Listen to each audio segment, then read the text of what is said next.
truth is the most convincing story that maps onto reality, and that's why the central narrative is falling apart. Right now in the United States, people should not be walking around with masks. We must see the central narrative for the fiction that it is. We are Americans. While elections are sometimes messy, this was a secure election. The founders began the fight for human liberty and self-governance, and it's up to us to finish the job. I'll tell you what, we are in a truth emergency right now. This is the end game.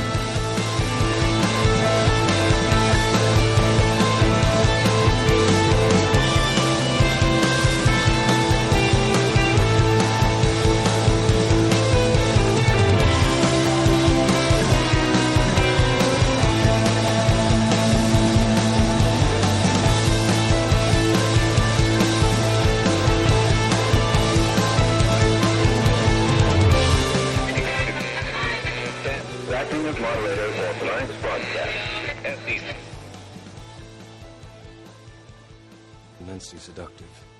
Quite sure he's right. Obsessionally neurotic. Pretty dangerous, in fact. Do you mean you doubt your powers to convince him? Worse than that. What I'm afraid of is his power to convince me. Let us never tolerate outrageous conspiracy theories. Say it! Say it! All right, I'll say it. We're talking about putting a manifestly irresponsible man on national television. Sweetheart, be reasonable. All right, it is Friday, January 31st, 2025, the 12th day of the Golden Age. I'm your moderator, Chris Paul. Let's be reasonable. Welcome, everybody. It is Friday. I see a lot of people being very active in the chat, so hello to you all. As I was getting ready to do this in the last half hour and trying to eat some lunch before we started, a friend of mine who lives close showed up with two random dogs who'd been lost in our area and asking if he could put them at my place until people showed up for them. And so I was dealing with that, and I'm a little scattered. Hopefully it doesn't translate into the show. It's all good now. It's all good now. But things were a little touch and go there for a minute. I think we're okay now. I think we're okay. Everybody's going to be okay. All right, so let's start out with some funny stuff, and then let's get into some not as funny stuff, and then we're going to catch up on some news from a little earlier in the week and update on some of the stuff that we've been talking about. I don't think I'm going to spend the whole day on the Sky event, the plane crashing into the helicopter. We have seen video of a plane and a helicopter crashing. It's really just grainy video of one light approaching another light in the sky, and then an explosion, and then one of the lights goes in the river. That's what we've seen. We've been told a story about a helicopter and a plane crashing, and Donald Trump and others have participated in that story, and we'll see where it goes. For now, the pilot of the helicopter is trans, but no, wait. The pilot of the helicopter is not trans. Turns out it was the wrong helicopter pilot. Whoops. So we've already gotten a bunch of bullshit. Oh, by the way, Russian figure skaters among the dead in this disaster, coincidentally, totally coincidentally, Tanya Harding joined Twitter just that morning, like 12 hours before this major story in the figure skating world. And then Nancy Kerrigan got on television that night, or maybe it was yesterday in the morning, but I think it was the same night, and just openly cried. It was like it was, I don't know, what was that, 1994, 1992, something like that, all over again. Tanya Harding out there just being a lovable Tanya Harding, which she is, falsely accused, I believe, and Nancy Kerrigan crying. It's what we know them both to do, both to be. I'm sorry about Nancy's knee. not pro pipe beating or whatever it was, but just a strange confluence of events. That's all I'm saying. So Trump said we had a DEI pilot incident or DEI air traffic control incident. Pete Hegseth said it was a training exercise, a continuity of government training exercise. And that's funny because Burning Bright and I did Iron Man, the original Iron Man from 2008 or 2009 on Badlands Story Hour on Tuesday night. And it had this scene in it just one day, 24 hours before the Sky event. You crazy son of a bitch. You owe me a plane, you know that, right? Yeah, well, technically he hit me, so now you're going to come by and see what I'm working on? No. The less I know, the better. Now, what am I supposed to tell the press? Training exercise. Isn't that the usual BS? It's not that simple. An unfortunate training exercise involving an F-22 Raptor occurred yesterday. I am pleased to report that the pilot was not injured. I'm not saying anything. I'm just saying. In Iron Man, they disseminated broadly to to basically all of America. I mean, this is a superhero action movie. Everybody goes and sees those. And now, unfortunately, I've seen that movie twice because Burning Bright made me see it the second time. The first time I watched it to be like, are these as bad as I think they are? And I watched it and I was like, damn, that is definitely as bad as I think these movies are. And then I did the same thing with Avengers. And at that point, I learned my lesson. Christopher Nolan Batman's cool. Every other superhero movie that I have ever seen, I think, aside from Watchmen, if that counts, but every other one absolutely sucks. And I guess people don't like it when I say that, which is fine.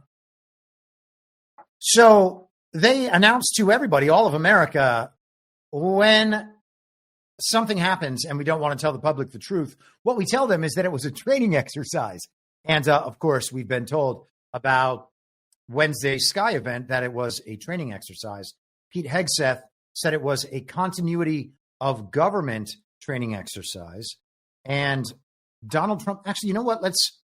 While we're on the subject, I didn't expect to tackle this right off the bat, but I figure maybe we'll just get it out of the way. And then we don't have to maybe ever talk about this ever again.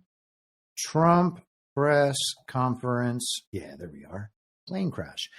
And I say that and people are like, that's insensitive. And I know.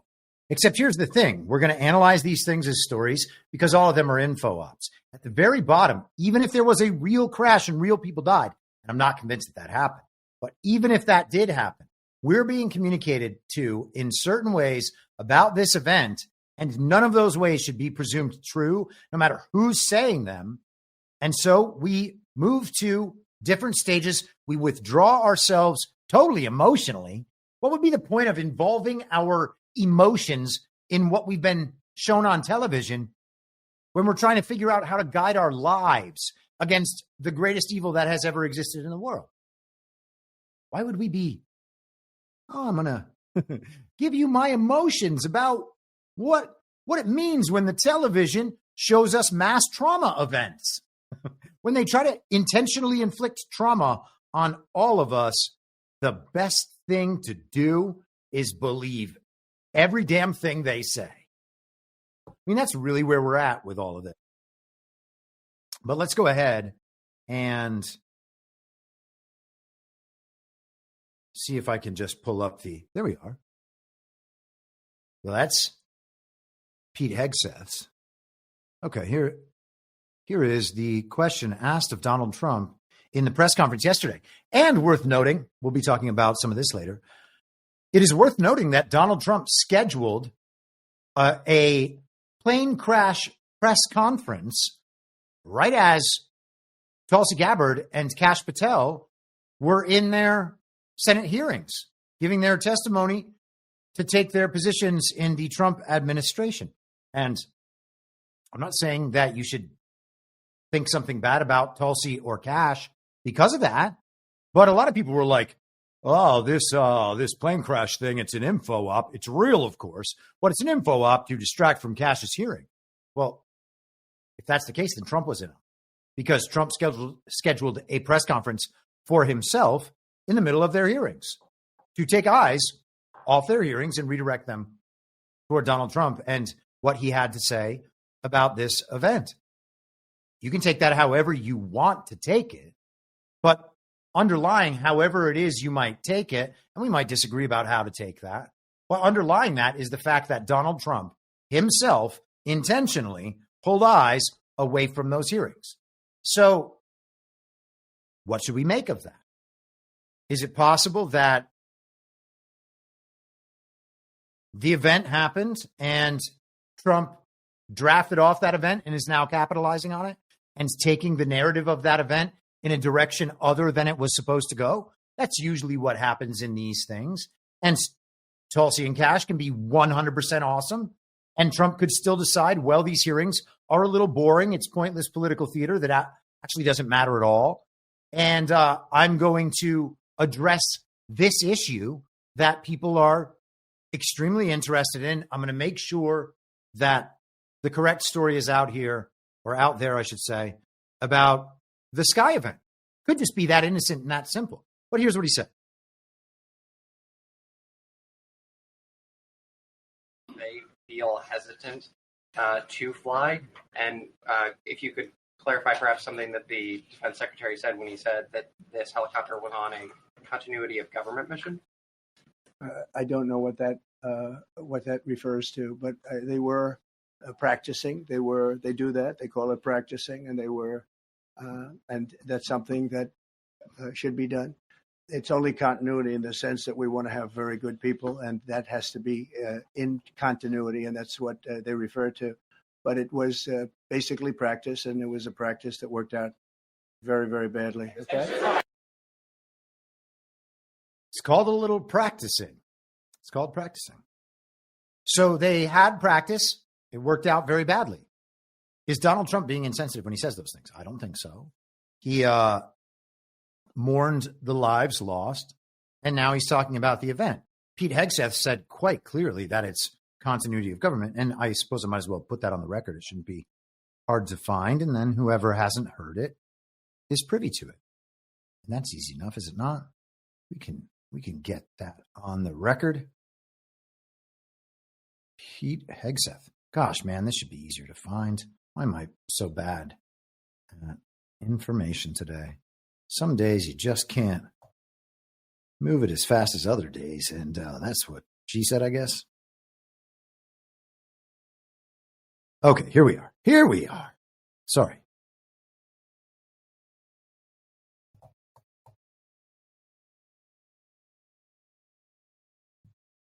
Hold for processing. We are almost there. Young captain, staff sergeant, and CW2, chief warrant officer, on a routine annual retraining of night flights on a standard corridor for a continuity of government mission. Continuity of government mission. I don't know what that is. Trump didn't tell us. Trump said the continuity he was seeking was having competent people in these positions. Did Pete Hegseth go above and beyond what he was supposed to say, and Donald Trump just wanted to redirect his comments? It seems like that's what's happening there. I cannot imagine that Donald Trump is unaware of continuity of government missions because he signed executive orders about continuity of government.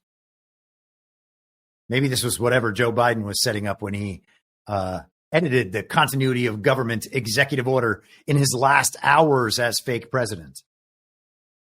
So we have all of that.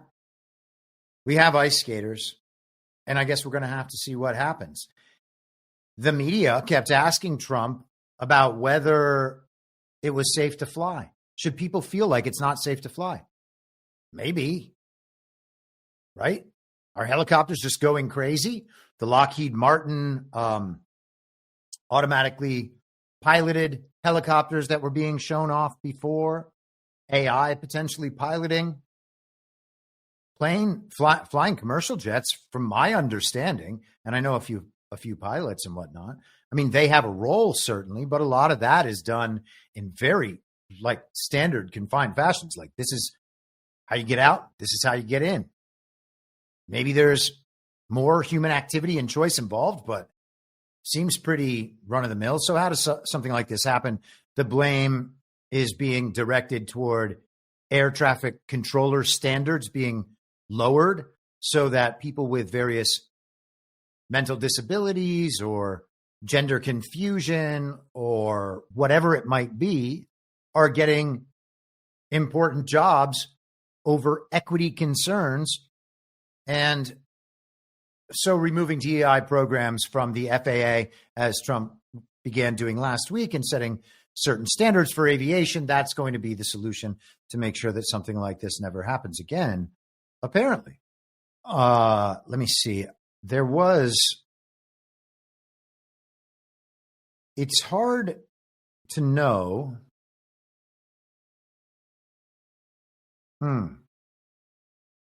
So this is potentially related or potentially not related. And people are going to, again, dig further on this and make their own judgments about it.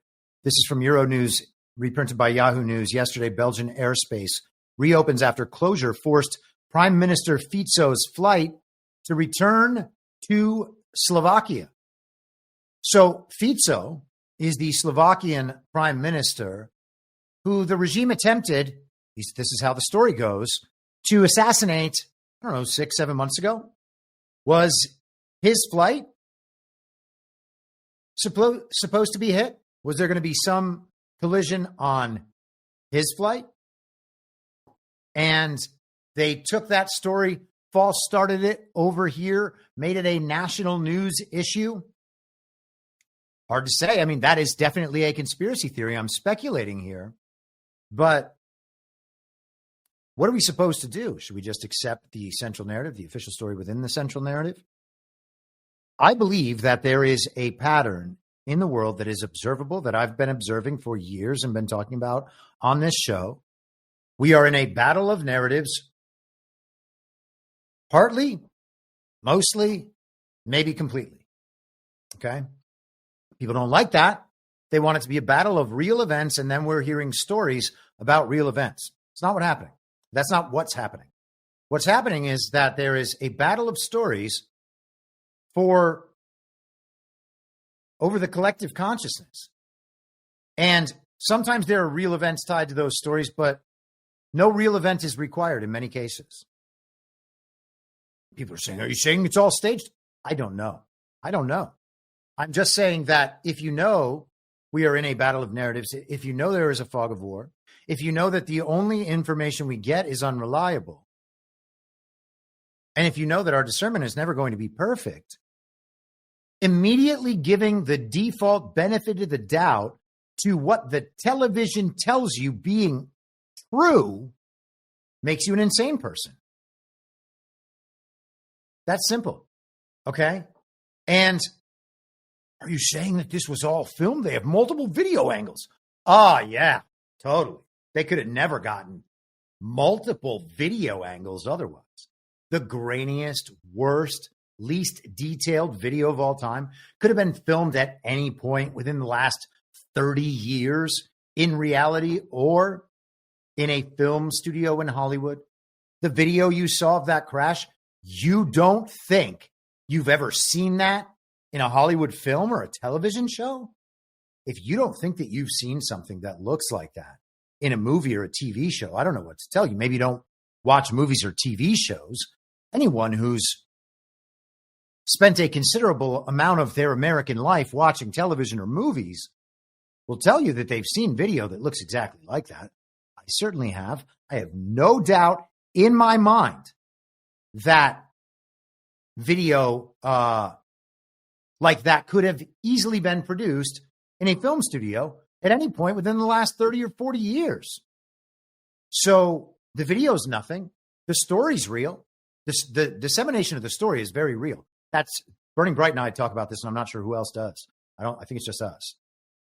But engaging these things as story only, you are engaging with the only real, knowably real part of this. And that's it, unfortunately. And people would suggest there are other knowably real parts. You're going to say that this guy's lying and this guy's lying. I don't know who's lying. I don't know who's making up what.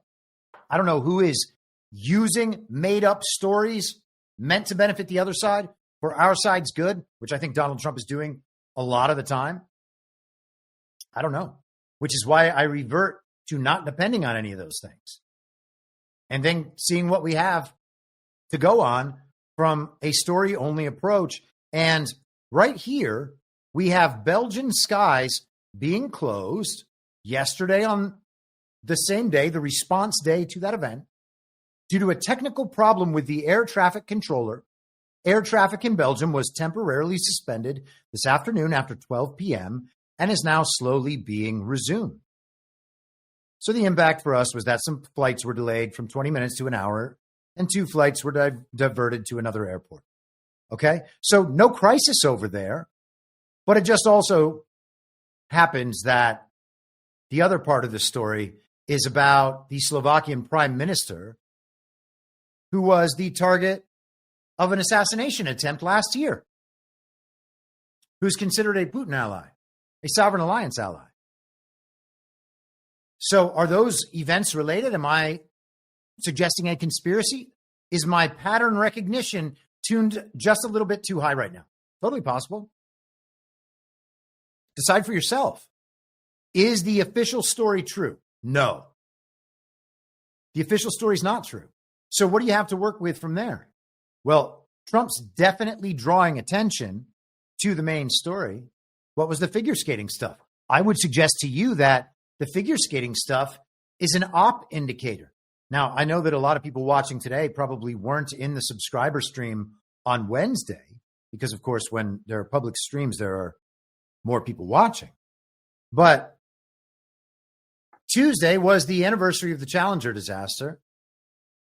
Within the days leading up to Tuesday, space people realized that what they thought was an asteroid was actually just Elon Musk's car in orbit, his Tesla Roadster that he shot up there 7 years ago, and said, you know it's real because it looks so fake. And then that evening, Donald Trump suggested that he's going to send Elon Musk in a rocket to the International Space Station, which probably isn't real or definitely isn't real, to quote unquote, go get the 2 astronauts that are stuck up there who have been quote unquote virtually abandoned up there. And so I would suggest to you that the ridiculous asteroid Tesla Roadster story was one of those indicators that something really retarded is coming down the pike. And so on the day of the anniversary of when we were told astronauts were being sent up to that space station so they could film a reality show in the sky, and the rocket that they weren't on happened to blow up, on that same day, Donald Trump tells Elon Musk to go save those astronauts off the International Space Station. So that's what I would refer to as an op indicator. Is Tanya Harding joining Twitter the morning before we have the Sky event with Russian figure skaters? Is that an op indicator in that scenario? Rather than Robert Fico on the plane that is crashing, we have Russian figure skaters.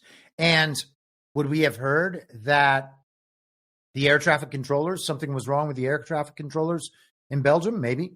Who knows how these things work? Let's move on. I don't know the right answers to these questions, just to be very, very clear about it, okay? But if we are at this point and not asking questions about this stuff for reasons of sensitivity to whom, okay? And people would say, well, the figure skaters and the family of those people that were on the crash. Well, yes, you'd be right if there was a crash. But then we're already giving the benefit of the doubt to the media. And you know what? I bet that at least half of the people in the families of those who would have been on that plane would probably know that the media is untrustworthy. And I would suggest that it actually is probably more like 80 or 90% of those people. And so it's entirely possible that the media is trustworthy sometimes and correctly reporting this on their behalf. but there's no reason to assume that. And I don't know how else we're supposed to go through this world. The TV tells us something that we have to feel sensitive about, and therefore we just say, all right, well, go ahead. Take the head start. Go as far as you want. Get everybody back on the same page if you want. We can't ask questions about that. And, you can recall the social environment, the social climate after 9/11. Horrible tragedy, as I've said many times before. I knew people who died in the towers. I know that something happened. Something really, really awful happened. And a great many people died, and our society was turned upside down.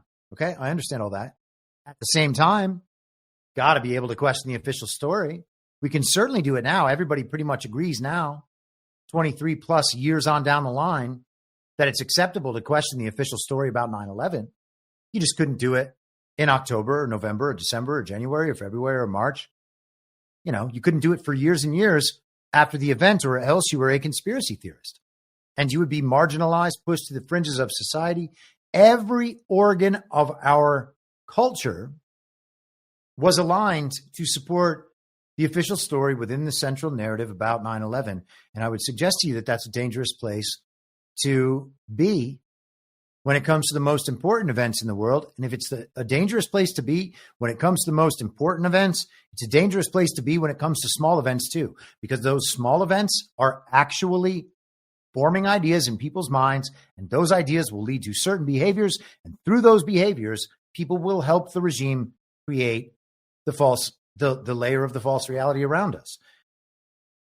I wish it could be another way. I wish, first of all, they didn't even actually release the identities of any of these people. As far as I know, that was the case yesterday when Trump did the press conference. I haven't looked into that aspect. Let's see. Maybe the machine will tell me quickly. Might as well remark on it if they have the names of the.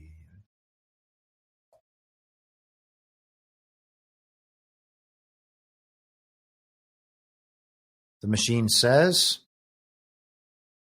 some names: plane crew, Army helicopter crew, and a handful of passengers their names have been released. So I guess we'll see. We'll get to that next step, maybe, or maybe not. I understand that people don't like the notion that stuff like that could be faked. It absolutely can be. And then to say, well, they wouldn't do it. Let's not be naive. They would do it. And it's an unfortunate state about society, or an unfortunate statement about society, perhaps. But is it wrong? That's the question. Let's move on. Hakeem Jefferies had this to say today. This is just a quick one. Fight it. Legislatively, we're going to fight it in the courts, and we're going to fight it in the streets. Oh, baby, we're going to fight it in the streets. Well, okay, good luck. We were told they were going to fight it in the streets after the Dobbs decision overturned Roe v. Wade. We were told that there was going to be a summer of action. We're going to have another summer of love like 2020. He is inciting insurrection. Obviously. It's quite obvious that he's inciting insurrection because they have actually organized that insurrection in the past. And we have watched as that organized insurrection has wreaked havoc in major cities around our country. We saw that with our own eyes in 2020. Was it all an op? It was an op on some level. The White House responded, apparently. Rapid response. This is the Twitter official account. Rapid response for 47. That's the Trump 47 White House. So take it for what it's worth. Will House Minority Leader Jefferies apologize to the American people? At a press conference this morning in Brooklyn, House Minority Leader Hakeem Jefferies made a sick call for violence and incited his followers to fight President Trump's agenda, quote unquote, in the streets. Will Minority Leader Jefferies apologize for this disgusting threat, or will he double down on the same calls for violence that have plagued the country for years?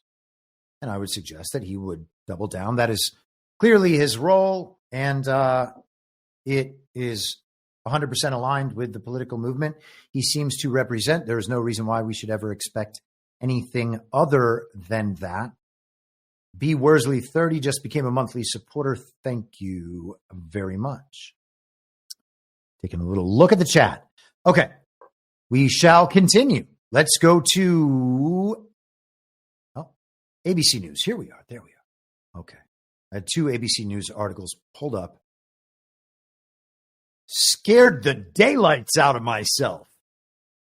ABC News today, federal employees told to remove pronouns from email signatures by end of day. So what that means is now we are going to have to figure out who has the wee-wees, who has the hoo-has, and who has mental illness in the old-fashioned way. And no, I don't mean the way that they do it in Crocodile Dundee, which is just grabbing people by the crotch. I do not encourage that at all, although it was totally acceptable in the 1980s. Or it could have been the 1990s, but I think it was the 80s. Maybe Crocodile Dundee 2 was in the 90s. It was totally acceptable back then. It was also acceptable to make fun of tyrannies back then, but you're not allowed to do it now. Not allowed to do it now. You are allowed to talk about them all the time, as they do on the Daily Weimar. You just kind of get in trouble for it sometimes. There is a federal employee in my Telegram chat who attended one of our Great American Restoration Tour events, and we met, and she is very open and honest about federal employment. She said today, after I posted this story, that she has never, in her experience as a federal employee, seen pronouns connected to a government email at any point over these last however many years. That's one person's experience. It's anecdotal. I asked her whether she thought that that was related to industry or sector. You know, is it different in the Department of Education, perhaps, than it is in the Department of Energy? You could assume that it might be for kind of cultural reasons and what those organizations kind of have their hands in. But as far as she knows, in her personal experience, she has never seen pronouns attached to a government email. And so I said, is it industry or sector, or is it possible that we are seeing action to solve a narrative problem where no actual problem existed? And I would suggest that is possible. And she said that it was, that she suspects it was more likely that than a difference between sectors or agencies. I said industries, I meant agencies. So is it different in the Department of Education than it is in the Department of Defense? Is it different in sub-agencies? Is it different in the DOJ's Civil Rights Division than it is at the DOD? Okay. She thought it was more likely that this is a narrative-only problem, and it's entirely possible that that problem has been blown out of proportion completely. That's not to deny the problem. I understand the problem is real. I know people in Hollywood who were in the midst of transing their kids, okay? Not denying any of that whatsoever, not in the slightest.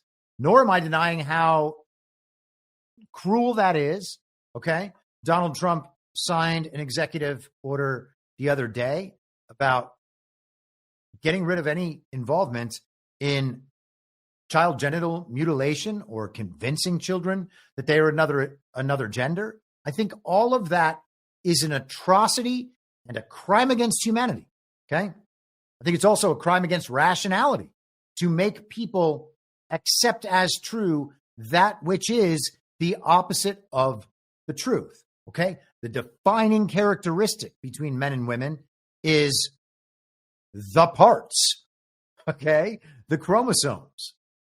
You can't then suggest that it is everything but that, okay? That is a total inversion within the false reality, so I'm 100% on board all of that. I think all of it should be done away with completely. That said, talking about it for 24 hours a day, as they do on the Daily Weimar, suggests that what they are is actually controlled opposition.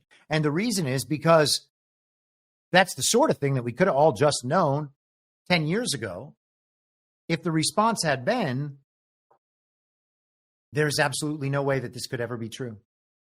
And you just plowed forward in that truth and started talking about the more advanced problems rather than making 24/7 trans content for 10 years. And there are always going to be pushbacks against the global regime's social agenda.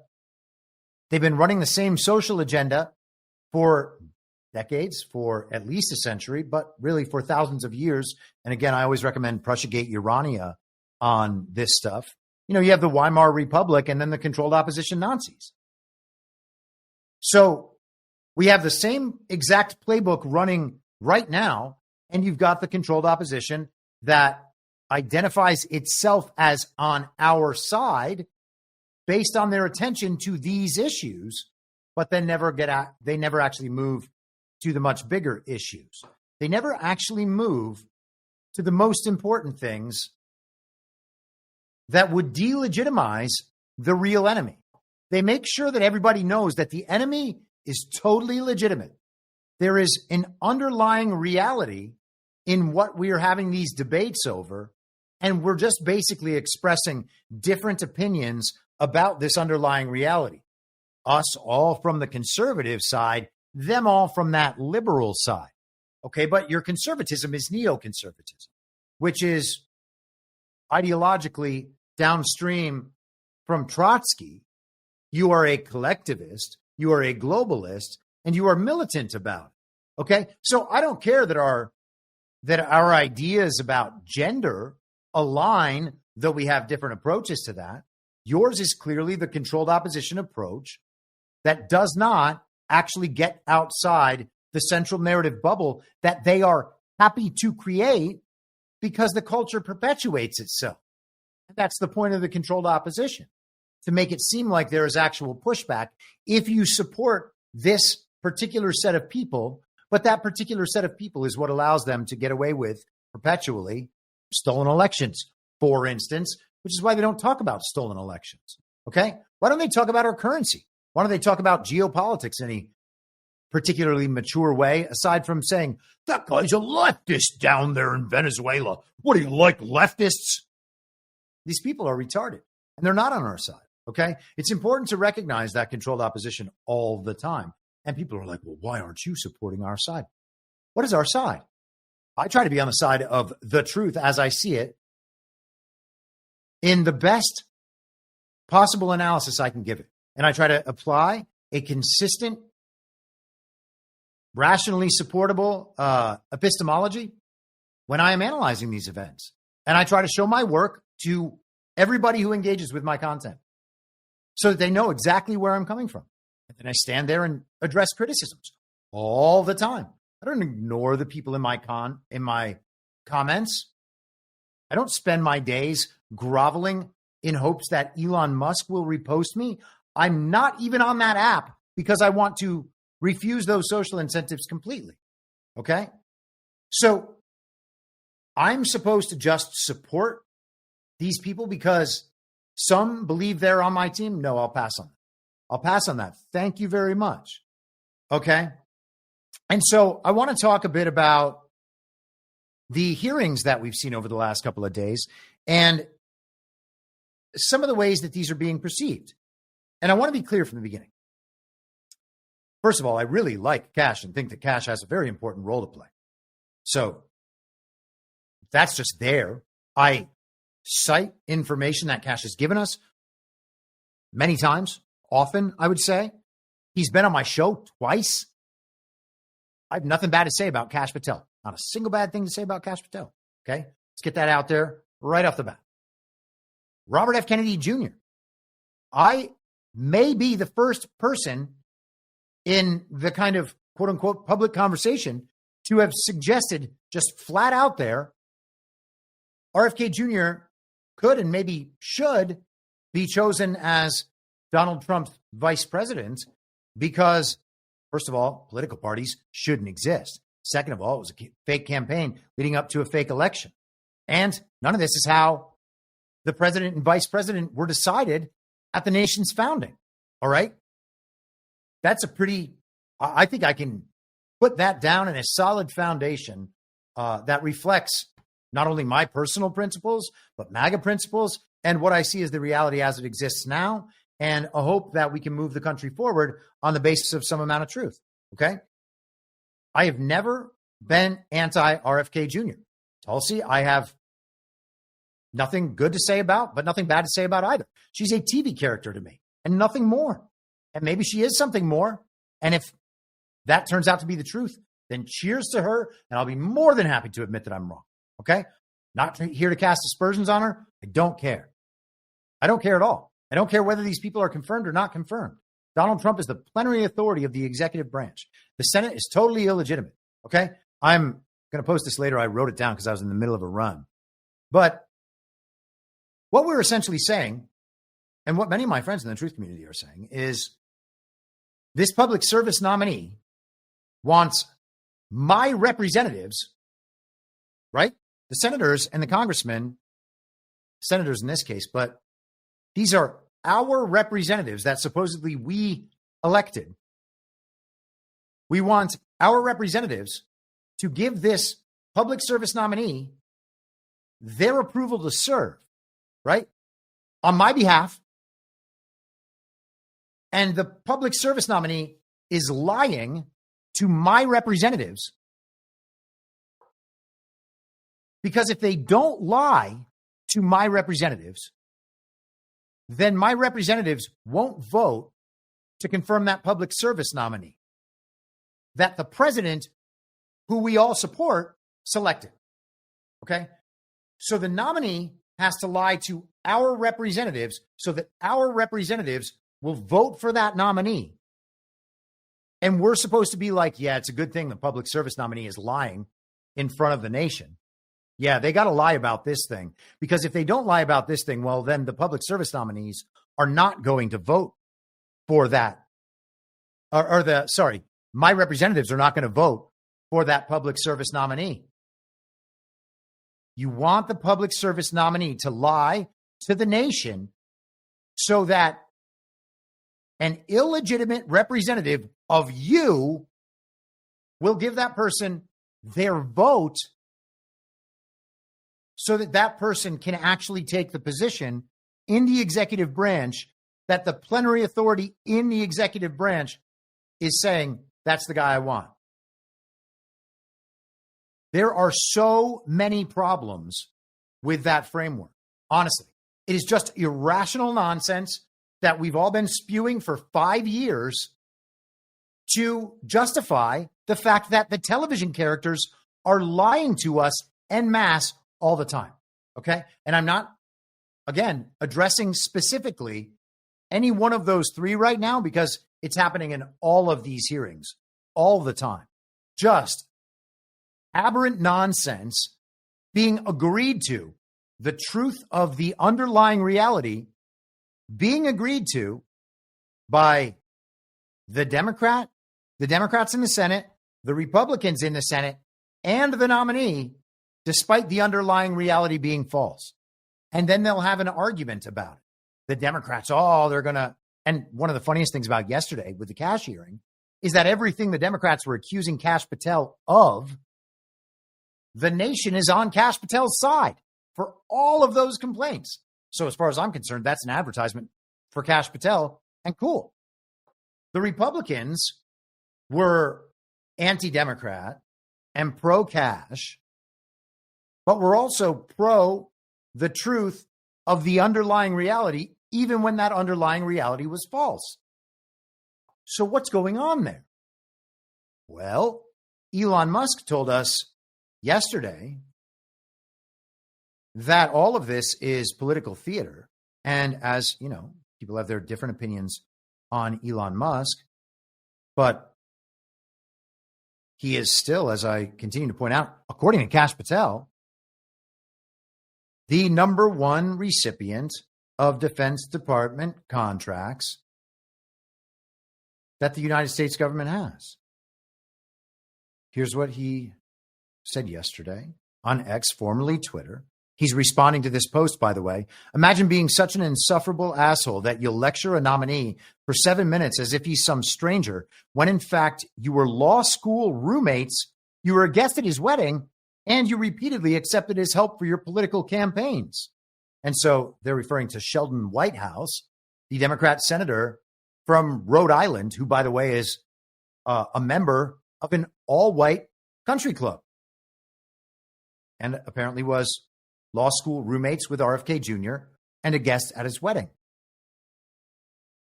Elon Musk responded saying, these hearings are just political theater.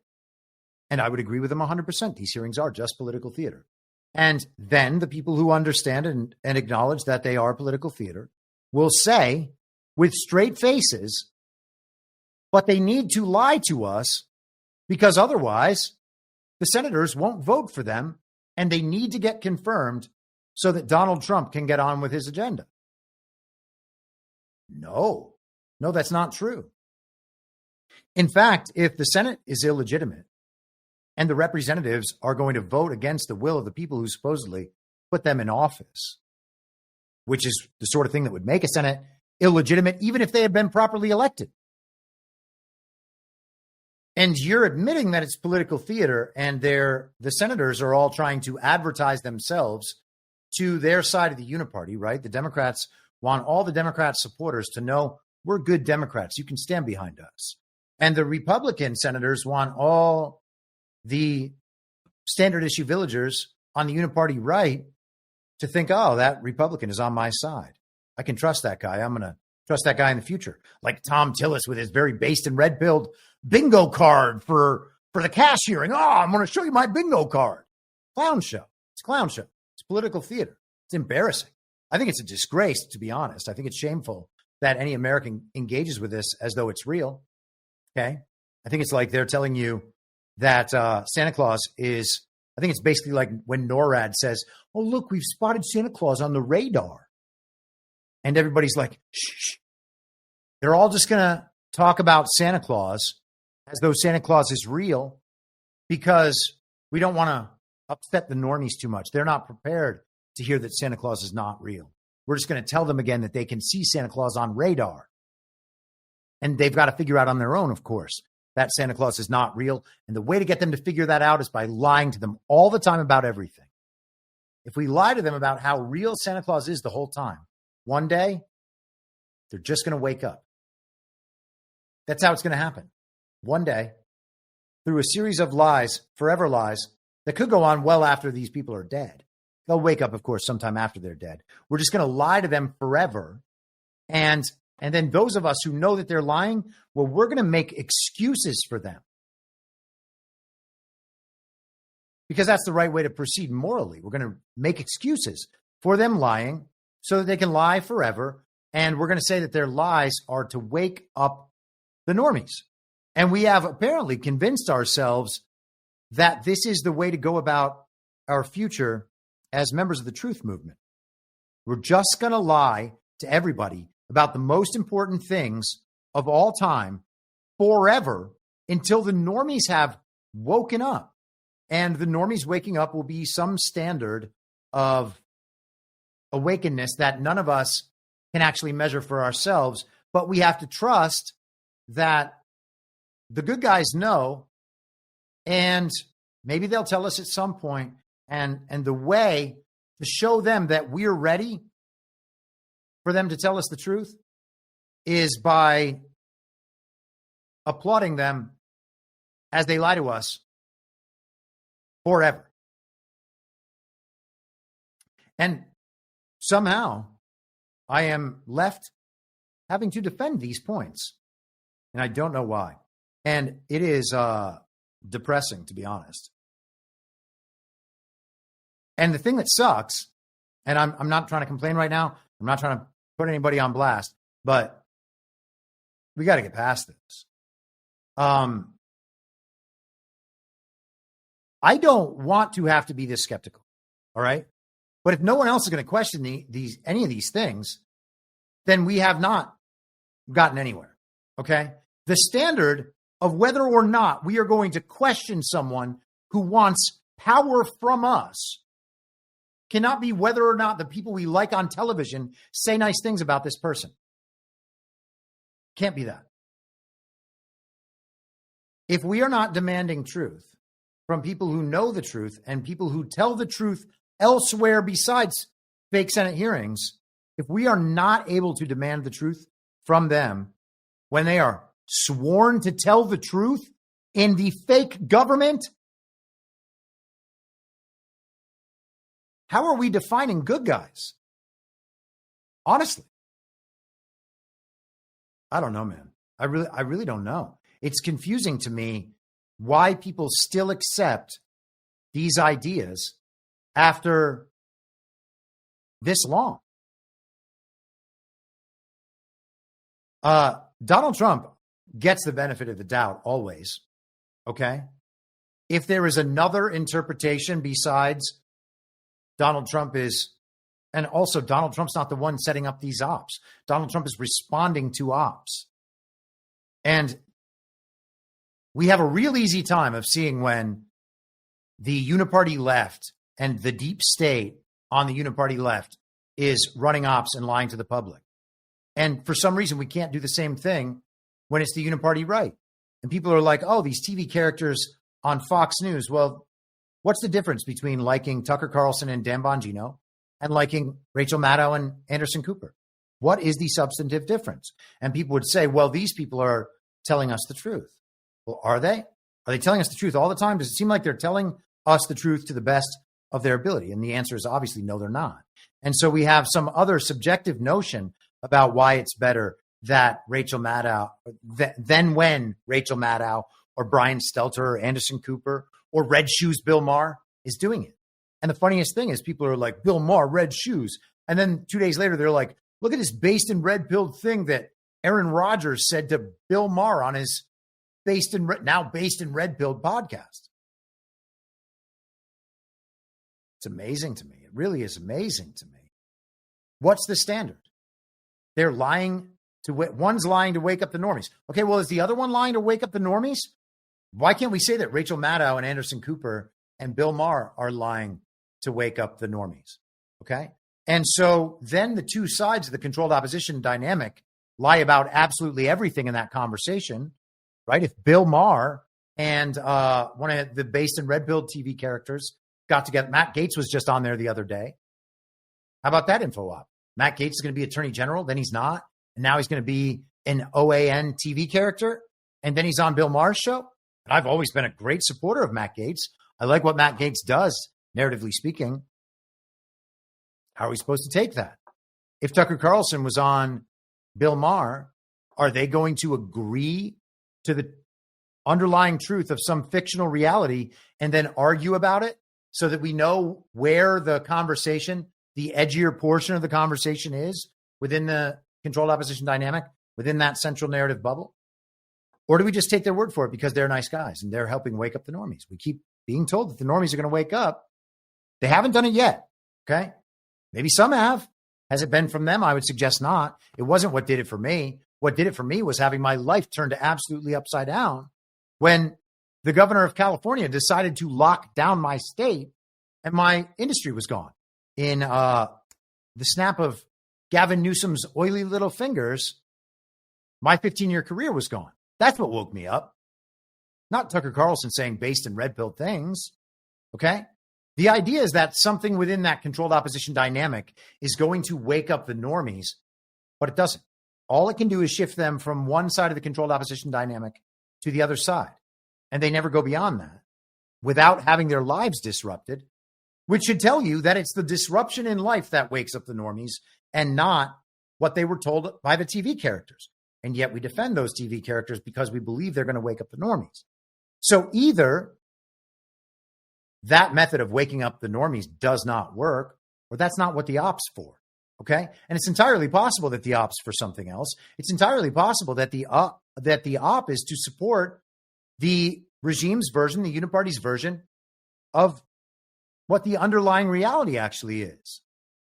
And their ability to mislead us about the underlying reality is what generates the false beliefs and supports the false reality, and then is the catalyst for our behaviors in Reality Prime based on the incentive and punishment structure of the false reality. Okay. So we are at every moment then working to our own detriment, thinking that we're working to our own benefit because we're responding to a falsified incentive and punishment structure. And everything in the controlled opposition dynamic is designed to keep us there. Okay. It is through rejecting both sides of the controlled opposition dynamic that we get out. And what we have instead is a side totally devoted to supporting one side of that controlled opposition dynamic while the other side supports the other. And that is what maintains the controlled opposition. And that is what maintains the truth of the underlying reality, despite it being a falsity. The worst thing we can do is continually make excuses for liars, because when we do that, we say we are not prepared to engage with government of, by, and for the people. And if we are not prepared to accept government of, by, and for the people, then not only would the bad guys not let us vote, the good guys wouldn't let us vote either. And that's exactly where we are right now. And people say they want to get out, but they don't really want to get out. And I'm not trying to depress anybody, but, we talked for a year about how people were asking for the hose, or maybe 6 months or whatever, that people were asking for the hose, unwilling to admit that their votes don't mean anything. And here we have it. People are getting the hose forever, I guess. I don't actually think that we're going to, because I think that this is, that on some level, this is only an information problem, and that it'll be undeniable eventually. But in the meantime, we are making sure that the enemy and their agenda is fully supported through our own action, belief, and consent. And that, my friends, is an undeniable tragedy, because there are actual people being hurt in the real world by the continuation of all of this, because people are unwilling to think for themselves. And I'm not suggesting that that's everybody, but these are the normies that we are attempting to wake up. And for whatever reason, the belief is that truth told on a widespread scale would not wake them up. It's a shame we haven't tried that, isn't it? Why haven't we tried it? Well, because everyone's out there defending the liars. It's amazing. Oh, it's amazing. We're going to get there. We really are. But if we can't demand truth from people who are asking us for power, then what business do we even have suggesting that we are ready to do that? I guess maybe at the end of the day, we can only look after ourselves and do what is right ourselves. And perhaps it is just too much to suggest that we stop excusing liars. I don't know. Am I salty? Maybe a little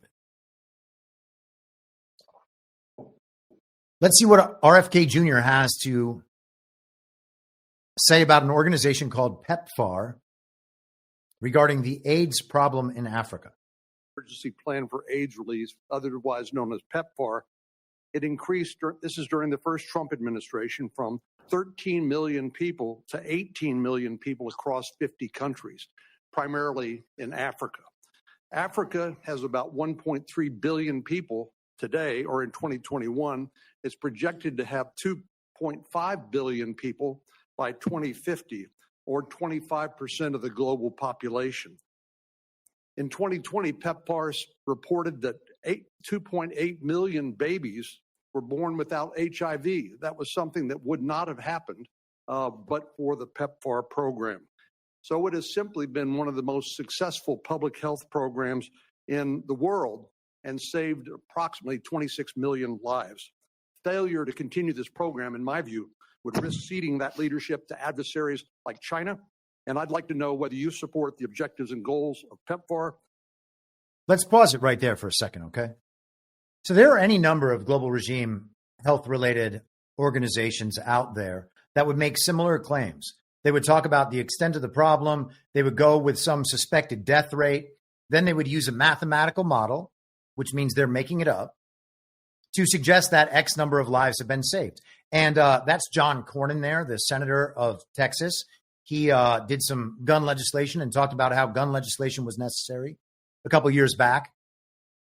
Shall not be infringed. Texas senator. I guess who gives a shit, right? He's lying to wake up the normies probably, as he was then with the gun legislation. So, he's on our side, and that's all that matters, because we are Republicans in this ridiculous uniparty infrastructure. Uniparty, okay? Not on our side, regime side, period. Until there is something proven otherwise, that all of this was an elaborate op, and that's what they're doing on purpose. No benefit of the doubt for people like John Cornyn. And so he's talking about PEPFAR, and he's saying 2.5 million babies were born without HIV. Is there an HIV test? A real one? Or is it just like COVID? Oh, it's just like COVID. Do we know that anything they did from PEPFAR prevented babies from being born without the whatever thing that test would have picked up? No, there's no reason to believe that. 28 million lives saved? No, there's no reason to believe that either.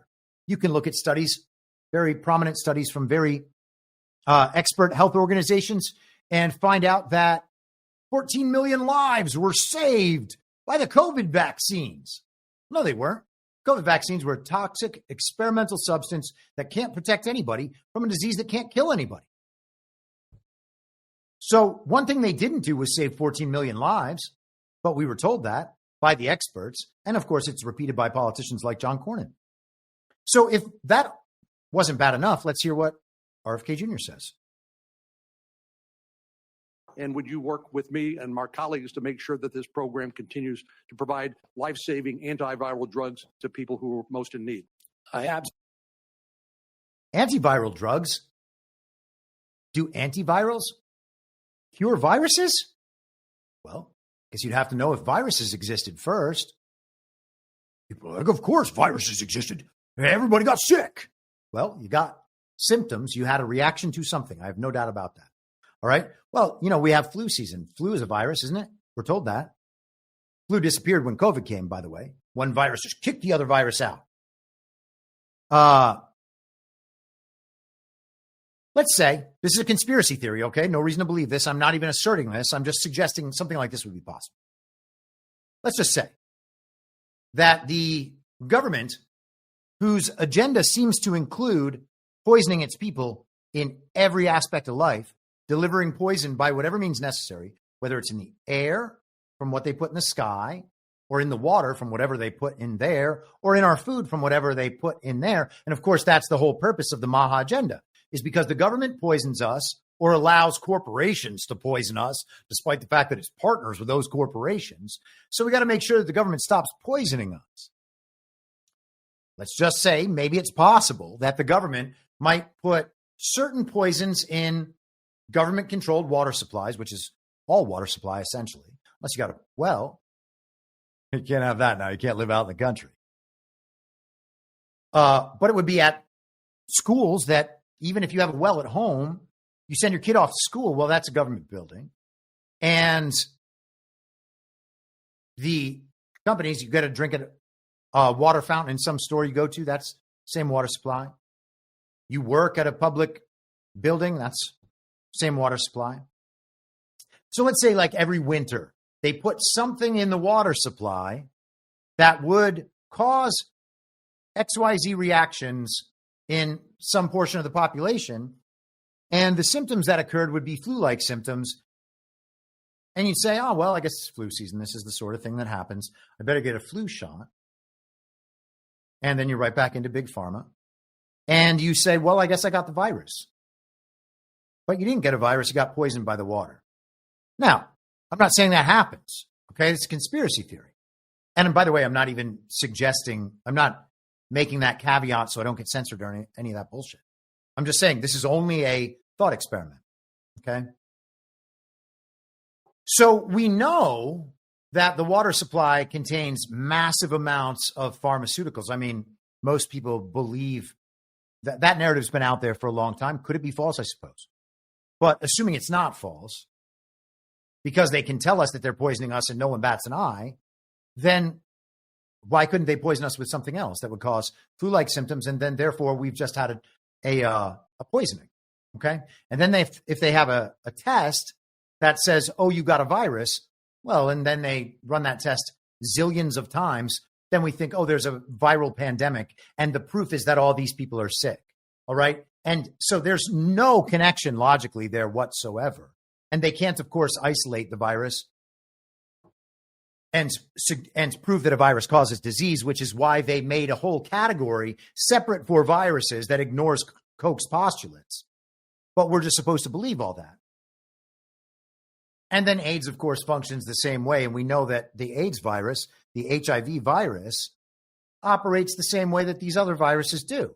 Now, the fact that all of these things are consistently communicated to us from public health experts, the science, the politicians, and the people who are supposedly opposing those politicians and the science and the experts and the pharma companies and the rest of it, they all agree that the underlying truth of viral theory and the truth of all these viruses as out there in the world, naturally occurring, ability to transmit, and ability to get people sick, the underlying truth of that reality, they will agree with that, and then they'll argue about the extent to which they agree about it and what should be done, all understanding that the same industries and same parts of industry are going to ultimately handle these problems, and they are problems that must be handled, and some enormous sum of money should go to handling these problems.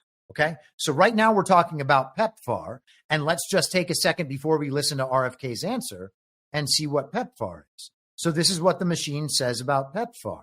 And, you know, to the extent that you're able to trust the machine about anything, you can generally trust the machine to give you the regime's story about the regime agenda. They're going to advertise their own agenda well. They're going to give us the best case scenario. Okay, so I'll repeat that as their best case scenario so that it doesn't look like I'm trying to just shoot my mouth off about how everything's bad or something. PEPFAR, the President's Emergency Plan for AIDS Relief, is a U.S. government initiative launched in 2003 to combat the global HIV/AIDS epidemic. It is the largest commitment by any nation to address a single disease in history, with over $100 billion invested since its inception. Now, is that all from government, or is it some of it from the philanthropists? Well, a lot of it is from philanthropists, I imagine. Let's actually find out. So let's go through this and then we'll find out about where their funding is. I'll just plug it into the machine right now. Actually, I wonder if we can do Influence Watch on that. And if we can't, then we will. I'm going to search PEPFAR over there. But let's go through this and then we'll find out whether Influence Watch is on. Actually, the answer is no. PEPFAR's primary goals are to save lives, prevent HIV infections, and accelerate progress toward controlling the HIV/AIDS pandemic. Okay, it's not an epidemic anymore. It's a pandemic now in more than 50 countries worldwide. Okay, so regime, colonies, and countries. The program has achieved significant results, including saving over 25 million lives. Wowie, wow, wow. Wait, did I do that part of my soundboard yet? Oh, I have a wowie, wow, wow. And it's Christopher Walken. I'm going to have to get this. I'm going to have to get this right now. We need it. And by we, I mean mostly me, but also you. I'm sure that you will agree once you have experienced it that you need it. And so I will give it to you. Here it is. Hold for processing. We're almost there. I was able to find it quickly. And now, of course, my computer is being very, very slow. But we're almost there. Here we are. How perfect. Wowie, wow. We have a new video for the soundboard. If I am able to locate it, and I guess that I did not. We're almost there, I promise. Come on. Hold for processing once again.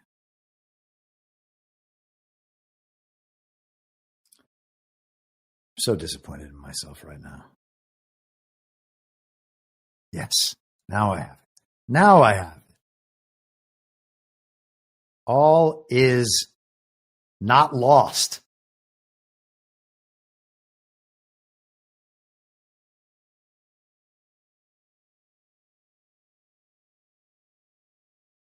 All still might be lost. We're not ready just yet to put it in the soundboard. I can't believe how long this has taken me. I hope everybody has read the perplexity entry on screen while I am figuring out how to make my computer play videos. Unbelievable.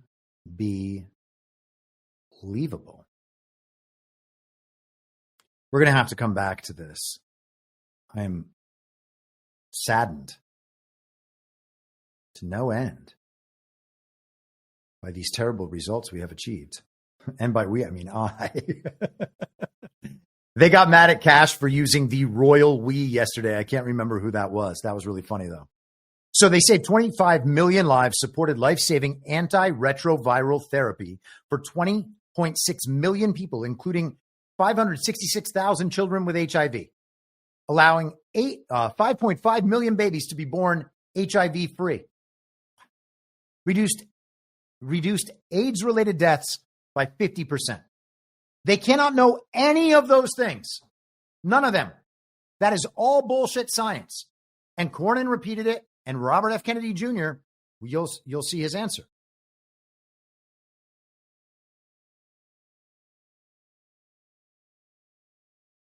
PEPFAR's approach includes providing treatment, prevention, and care services, as well as strengthening health systems and building capacity in partner countries. The program emphasizes data-driven policies and partnerships across multiple sectors to maximize its impact and promote sustainability. PEPFAR has received consistent bipartisan support across 4 presidential administrations and 10 U.S. Congresses, demonstrating its importance in American foreign assistance and global health efforts.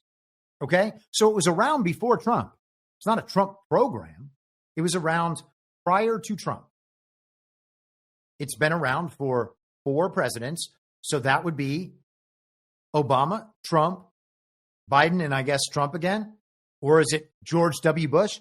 So either George W. Bush or Barack Obama put this program in place, and John Cornyn was just bragging about it as though it was a Trump program. Okay, so the funding primarily comes from government fiscal year 2025. The president, that would be Biden, according to the machine, $6.1 billion for this program. Now, if they were actually saving lives at that rate, maybe that would be a good expenditure of $6.1 billion. Of course, they're not doing that. They're not doing that. That's not how it works, okay? That's not how logic works. You can't know that you saved a life, especially if you're lying about what would end that life. Are people's immune systems in Africa being destroyed by the vaccine programs being run in Africa? That is a far better and far more likely explanation than, oh, they got AIDS. And I guess I've been told that AIDS diagnosis is different in Africa than it is here. Well, what difference does that make? Let's hear Robert F. Kennedy Jr. Absolutely support PEPFAR, and I will happily work with you to strengthen the program. Thank you. Senator Bennett. Thank you, Mr. Chairman. Thank you, Mr. Kennedy, for being. Isn't that interesting? So he supports PEPFAR. The expenditure is fine. The program, I guess, sounds good. He certainly didn't say, well, Senator, you see, I have some different beliefs about the AIDS crisis, and I've actually thought about this and written about this extensively.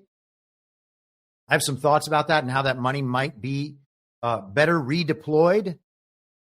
I think I have some issues with how that program is being run. And but by and large, I understand that we agree about the problem and maybe we agree about some of the solutions. I don't know that I'd sign on for every bit of the program, but I'm agreeing with you that there is a problem. It needs a solution. Maybe this program provides that vehicle. That wasn't the answer. It was, I support that. And I'll work with you to see that the program is improved. And maybe those improvements are enough. And everybody in the truth community is going to say that. Oh, well, you see, he's just not saying the whole thing because he's trying to wake up the normies and he needs the votes of these people so he can't go out and cause too much controversy talking about the viruses. Well, all that's false. I'm sorry, all that's false. And there are totally reasonable explanations that he could make, avoid the pitfalls, and still be more honest than the answers he's giving, which are not honest. And again, not to cast aspersions on Robert F. Kennedy Jr., who I generally like, but Nicole Shanahan was making the rounds on War Room the other day, talking about how the Maha and MAGA movements are the biggest movement of all time. Well, no, MAGA is, and you guys are welcome as long as you understand that it's MAGA. We're totally down to make things more healthy. We were already on that without your help. Thank you very much. And if you want to join, you're more than welcome to join. But we unite around this. We're not uniting around Maha. Sorry. That's not the direction this is going. Nicole Shanahan was RFK Jr.'s vice presidential candidate. Maybe that was just to put her right up front and center, give her a spotlight. Before that, and no offense to her, I'm not trying to attack who she is as a woman or anything else. She's prominent because she dated big tech oligarchs. Was she spying on them the whole time? I don't know. But what are we talking about here? It's so crazy. The defenses that people will make for these individuals for who knows what reason.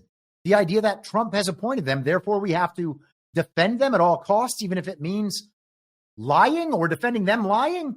No, thank you. No, thank you.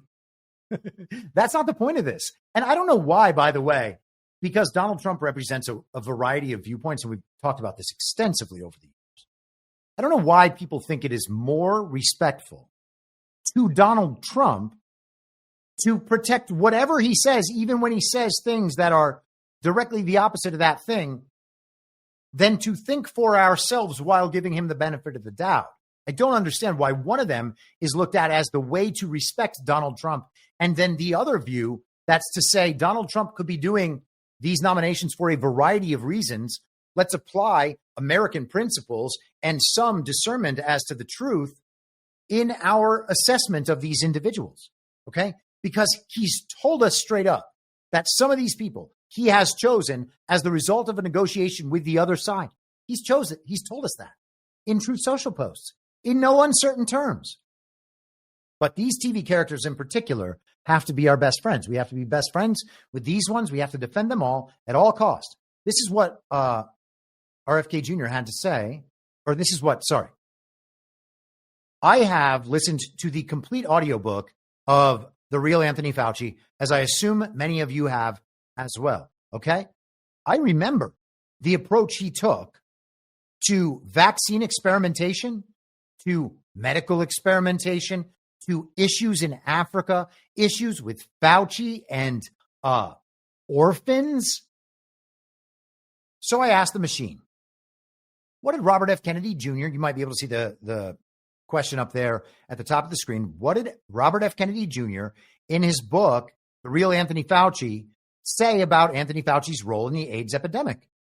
In his book, The Real Anthony Fauci, Robert F. Kennedy Jr. made several controversial claims about Anthony Fauci's role in the AIDS epidemic. 1.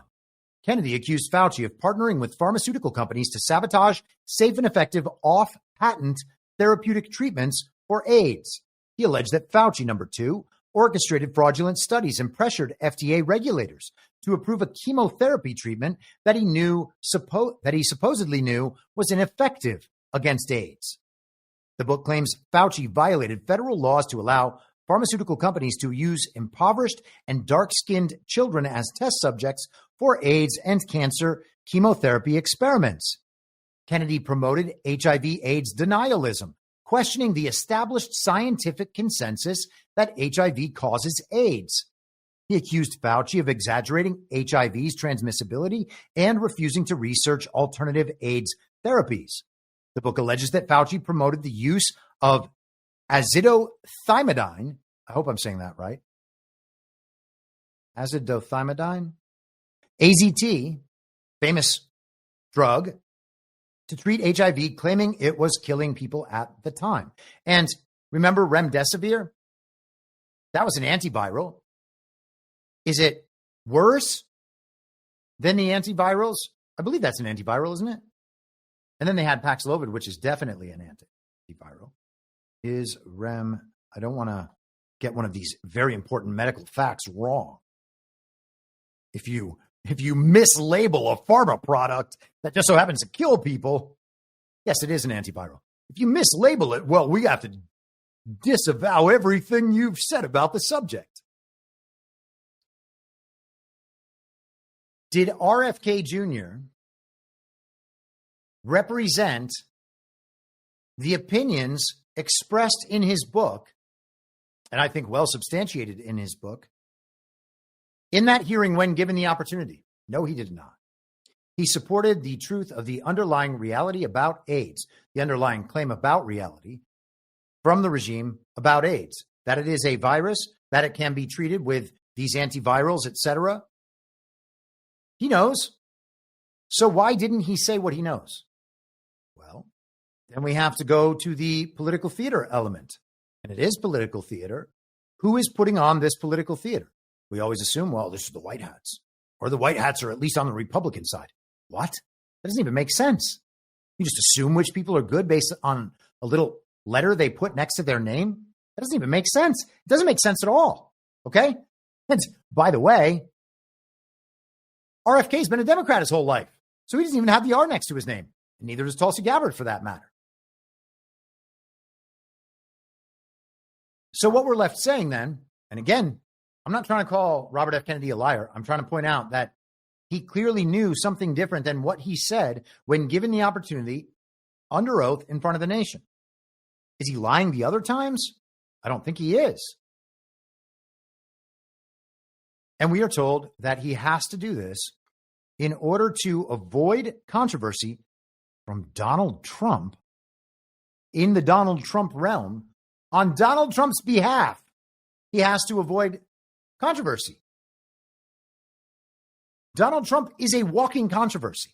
And now Donald Trump expressed a month ago, something like that he didn't want anybody else tweeting about Trump administration policies after the H-1B visa dust up, let's say. Okay? So I get it.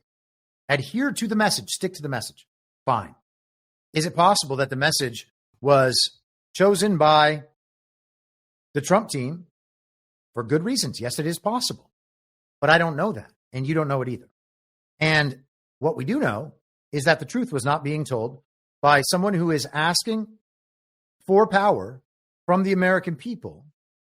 And we are told that it's acceptable that he didn't tell the truth as well as he knows it because he was doing it in front of our representatives whose votes he needs to be able to do the job that he says he's going to do in the Trump administration. Is it also okay if he lies once he gets into that job? And again, lie might be a strong word here. And this isn't about RFK Jr. Take him out of it. Anybody. If it's okay for them to lie to our representatives who supposedly are asking him questions on our behalf, I mean, that's obviously not true. But, and so is it okay to lie to a liar? Is it okay to lie to someone who's not doing their job? Well, yeah, maybe. It's all political theater. But then we can't take the next step and say, well, he needs these people's votes to take on this job. No, he doesn't. There are already active people in that role doing that job. And Trump is writing executive orders. And the job that primarily needs done can be done by an executive with plenary authority because that executive's job is to not pass any legislation from that illegitimate Congress and Senate and to return the executive branch and the federal government at large down to the level it was meant to be at our founding. And he doesn't need help to do that. It might be nice that he has help. He has the American people's help getting his back, but Donald Trump can just keep eliminating parts of the executive branch with his pen. And I'm all for him doing that. I want Congress to go home. I want the Senate to go home. And I don't want any of the fantasy team to be in office whatsoever. Okay? How about that? We would still be just fine. We would still be just fine. People believe we're under a military government already. I believe that as well. It says it right here. Okay? And Donald Trump is either leading that or he is working in conjunction with it. If we have a military government in place already and the military is just fine and working on behalf of a free American people in the constitutional republic that was our birthright, then it certainly doesn't matter if one of the TV characters gets into the Trump administration. It's a preposterous notion to think otherwise. Okay? Like, do we have to hold ourselves to any logical consistency, or are we just meant to clap as we watch the movie the whole time? And if we're clapping as we watch the movie the whole time, then why would anyone assume that we won't be watching the movie forever? Do you want to watch the movie forever? I don't. And I know that a lot of people detect in their own lives and in the lives of their friends and family a great deal of chaos and anxiety and depression and terrible health consequences, terrible life consequences, because everyone lives in a world built by only lies. And rather than telling the truth as a response, we're told that if we just tell this magical combination of lies, that's the way out. There's no way that can be true. And it's a shame that we're stuck there trying to repeat that what we need is a perfect combination of lies told to everyone at once. And once everybody gets back on the same page with that set of lies, well, at that point, then we're going to wake up the normies, and that's when we can move on. No. When we get back on the same page, that's when the regime has won. And for whatever reason, we have people committed to supporting the truth of the underlying narrative. And a lot of people will not even be willing to admit that they are being lied to about the underlying reality, especially when it comes to things like the existence of viruses. And fine, you can't prove that viruses don't exist. All right, well, everybody who says that has no idea what a philosophical argument toward non-existence requires. Okay? So why would I even engage that discussion? What does it mean to prove that a virus doesn't exist? I can prove that they're lying about everything they've ever said about viruses. That doesn't get you there. I can prove that the scientists are lying about all sorts of things all the time, and they're doing it to exploit you. And here's how they've exploited you. That doesn't get you there, and it doesn't get people there. No, you can't make that claim. You're saying all science is bad? Did I say all science is bad? I said what I said. Doesn't get you there. So then what are we supposed to do at that point? What are we supposed to do? It's better to just tell the truth. It's better to just tell the truth. It is always better to just tell the truth. And as soon as we have diverged from that, we're in a real tough place. What is the basis on which we decide when it is good to lie and when it is bad to lie if we have already accepted that lying is okay? On what basis do we make these determinations? And of course, at that point, it is only moral relativism.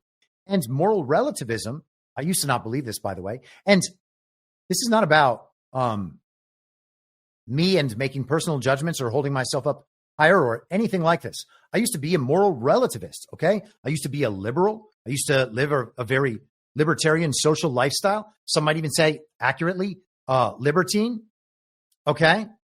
So I'm in no place to judge or condemn anyone for it. but I know what moral relativism is now because I'm no longer a moral relativist, at least to the extent I can avoid that sin. And it is a sin.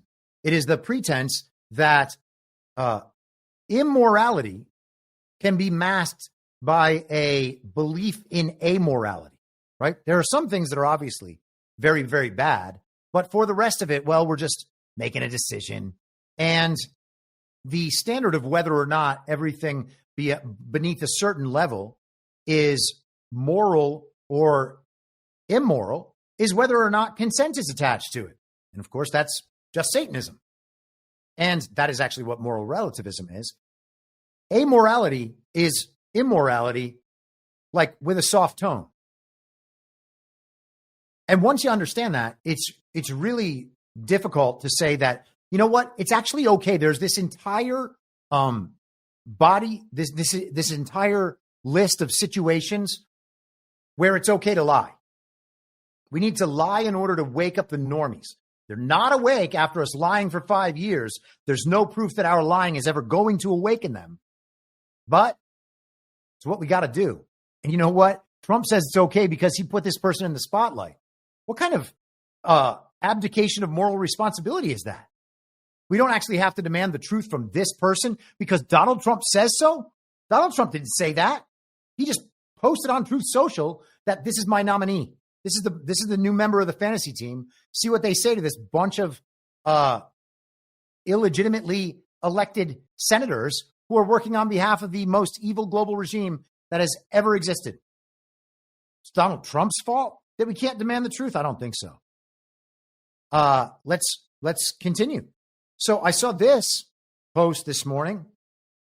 This is Sage Steele, a based and red-pilled influencer who used to be at ESPN until DEI got her down. And it's amazing because she's black. And so she left ESPN and she became super based and red-pilled. And now she goes on all the podcasts and talks about how based and red-pilled she is. Talks about these super important issues that are just the most obvious things in the world, but we can't figure them out because everything's so woke. Oh, we're anti-woke crusaders. Okay, so she posted this picture today, and next to her is Danica Patrick, former race car driver. Everybody loves her. Oh my God, she's the hot chick who race car drives. All the NASCAR fans, the base and red pilled NASCAR fans, oh, they sure do love Danica Patrick. Is she the perfect person to deliver certain base and red pilled messages, just like Sage Steele is for people who watch other sports? Yes. Is that what the info op is? Yeah. Are they telling the truth? No, that's the only problem. They're waking up the normies for sure, moving them from the uniparty left side of the controlled opposition dynamic to the uniparty right side of the controlled opposition dynamic. Crushing it there, crushing it. Waking the hell up out of those normies, getting them right over to the other side of the controlled opposition dynamic. They're almost all the way up to the gate. Oh, and then the gatekeeping comes in. You're going to stand right there, normie. That's just about far enough. Okay? So Sage Steele does it to the people who like the NBA and the NFL, and Danica Patrick does it to the people who like NASCAR and, Indy racing and F1. And I know they're different. I know the car goes around like this on one, and it goes like this on the other one. I know they're very, very different. One of them is by rich people who aren't hicks, and one of them is by rich people who are. One set of rich people gets to hang out and listen to classical music and talk about Europe. They drive around to all the coolest sites. And the other one, they just go wham, wham, wham, wham, wham around the track. I get it. They're different. Okay, so in addition to those two based and red-pilled influencers, we have House in Habit. She's based and red-pilled about Jeffrey Epstein and P. Diddy. And those definitely aren't rug pulls on the way, except they totally are rug pulls on them. And it doesn't mean they're not true, okay? It doesn't mean there aren't elite pedophiles, especially in Hollywood, and especially among celebrities and producers and music producers and the rest of it, okay? Absolutely certain there are. But I'm also certain that there are going to be influencers giving us limited hangout versions of those stories while focusing absolutely everything on the celebrity aspects so that No matter what story is out there in the world, it can be distracted from immediately by tuning everyone in with celebrities. And why do people care so much about the celebrities in those particular stories? Because nothing is better than figuring out that actually, yes, it's the elites. It's the celebrities. They're really evil. And people are like, they're all that way. Well, no, they're not all that way. But yes, this makes it simpler. So based and red-pilled, based and red-pilled, based and red-pilled. Santos, say cheese. No idea who that is. Taylor Hathorne, I guess is that person or something. No idea who that is either. Okay, don't know those people. Oh, wait, there's one more person here. Who is this? Well, this is No Name's daughter. In fact, Sage Steele with her little American flag here is reposting No Name's daughter, that being Meghan McCain, okay? Formerly of The View. Political Nepo baby. Isn't that cute? Oh, I'm a political Nepo baby. My daddy was John McCain. John McCain helped disseminate the Steele dossier. Did he do that on Donald Trump's behalf? Is he part of the op? Maybe. Right? I mean, while we're giving everybody the benefit of the doubt, we might as well give it to No Name too. Oh, you don't want to do that this time. Okay. Was No Name and his little buddy Lindsey Graham, were they in Ukraine and involved in the overthrow of Ukraine in 2014 with the Azov Battalion? Yup, they were. Yeah, so his daughter is this chick right here who used to talk every day to the craziest liberal women anyone has ever met, and she would convince them that they, in fact, were not crazy about Donald Trump. They were right on. Trump is that dangerous, as are his supporters. So she said in this post on X, formerly Twitter, Team Tulsi with my free-thinking sisters. Oh, they all have different ideas, and that's even their brand, that they have different ideas but can still get along? How special is that? Team Tulsi. Gosh, that's lovely. Meghan McCain is on Team Tulsi. Now, why is that? I don't know why that is. It's interesting for sure. What does that say about Tulsi Gabbard? Again, this isn't about casting aspersions on Tulsi Gabbard. Maybe Tulsi Gabbard's great, but I don't know that, and everyone who tells me they know it doesn't know it either. That's crazy then to assume that because Donald Trump spotlighted Tulsi Gabbard, who has been part of Tucker Carlson's Shillfest for years, a Fox News host like Pete Hegseth, like Sean Duffy. Again, Trump assigned most of Fox News' roster to the fantasy team and their guests to the fantasy team. Fox News isn't going to be able to have TV shows anymore because everybody's going to be gone. Then someone later on called Kevin Smith. Is this the director, Kevin Smith? No, founder of the Loud Majority. He's on the New York Young Republican board of the New York Young Republican Club, I think is the C, their board of advisors. So he posted this earlier. He says, Tulsi Gabbard enters for her confirmation hearing looking spectacular. Okay, so we're going to talk about how cute Tulsi.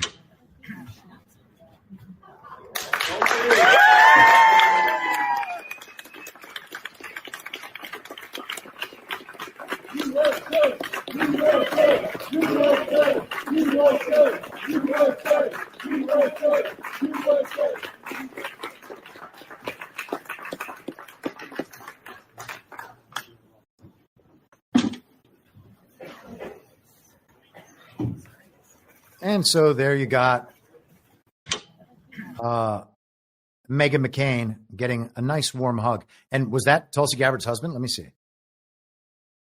I think that is what the other post I read said, but I want to make absolutely sure.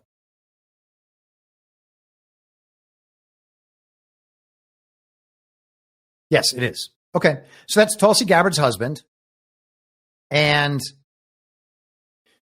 he just warmly greeted Meghan McCain sitting next to her for the hearing. Those seats are probably reserved for them. And so, I mean, hey, is Meghan McCain like our boy Meghan?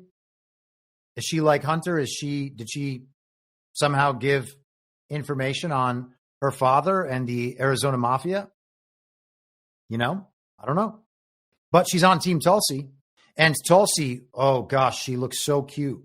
So cute. Oh, Tulsi in white. Oh, it's so cute. Except also, this is from February 2020. Vox, Democrat women are once again wearing all white to the State of the Union. Look at that. How about that? And of course, Tulsi Gabbard at that point was still a Democrat. And they're doing this in celebration of the suffragettes. We're wearing our suffragette white for tonight's State of the Union. So is Tulsi Gabbard on board with that sort of thing? Is she on board with that political agenda? What is the statement to be made for wearing white? I mean, it's not between Memorial Day and Labor Day, so she's already breaking the fashion law. Let's see. So there we go. Representative Debbie Dingell. Look at all these Democrats. And we've done footage from that State of the Union before where they're all there in white and they stand at the same time and they hate Donald Trump at the same time and blah, blah, blah. So I have no problem, again, with Tulsi, and she's talked about Edward Snowden, and there was some confrontation in the hearing over how she described Snowden, and she was she was defending his honor at some point. She said she wants to make it safe for whistleblowers to come out and let the public know what the government's been doing. And here we go. Here's a defense of Tulsi Gabbard. Okay. Perhaps the TV show is to let all Americans know about these things, and it's all going to roll out after they're all in their positions. Okay. And Tulsi Gabbard is going to release a series of whistleblower testimonies to the public so that they can know about all these things. And she will handle the public communications on that because she's very good at public communications, or so, people will say, because she's on television. I don't find her very interesting to listen to, but that's my own personal opinion. And it doesn't mean she can't effectively communicate the message to other people who are not me. Okay. So this is a defense of her. Maybe that is her job. Maybe the acting members of Trump's administration right now are doing what they need to do and getting all that stuff done. And then the TV characters will come in to communicate all of it to the American public.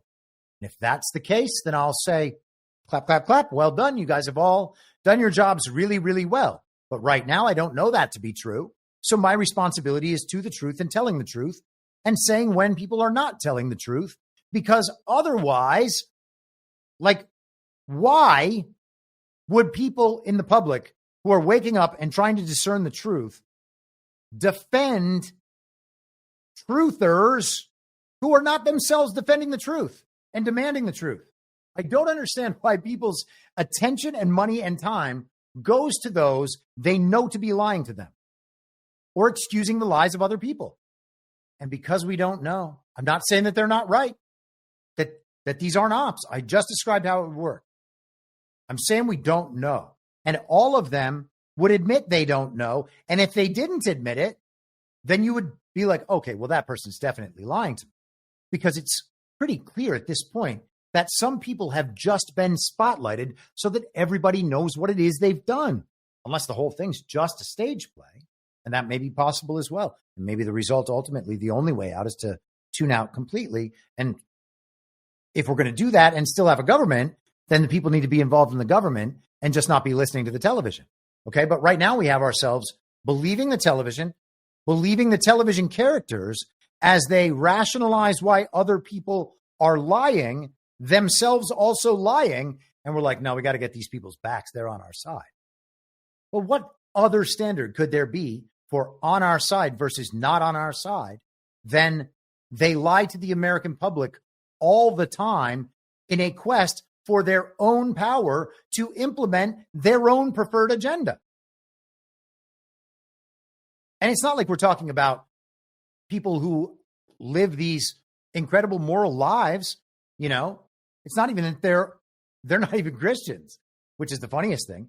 They're literally scientific materialists, which is the other side.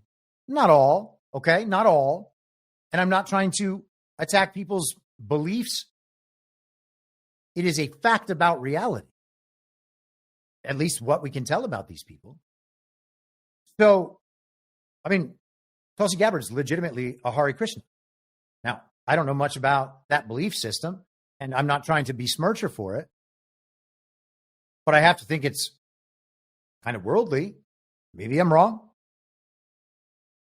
At some point, we have to figure out what we actually stand for and then actually stand for that thing, rather than assuming that people with the same letter after their name as the people we vote for in fake elections are just automatically on our side. And the funny thing is, sometimes they don't even have that letter next to their name. And I'm all about the unity government, right? I used to be a liberal. I've said it countless times. I understand the motivation toward that. I just think if we're not motivated primarily toward the truth and not actually saying when someone's not telling the truth, I mean, what would give? Let me, I think, steelman the case that I am arguing against, okay? And maybe I just lost my point. Oh, man. I think I was, maybe I'll just move on. Maybe I'll come back to it. I really am not trying to go after a straw man here. And I think that the point here is a valid one. What would be the signal? This is what it was. We are saying that these people can't tell the full truth as they know it in this situation, because if they do, it will generate too much controversy, and then they can't get the votes of these people. What would give them the fortification, the fortitude to be able to tell the truth in the fullness that they know it in an environment like this? I would suggest that the only route to that is all of us supporting that truth so widely that it's impossible to avoid that the majority of the country understands the truths we're referring to.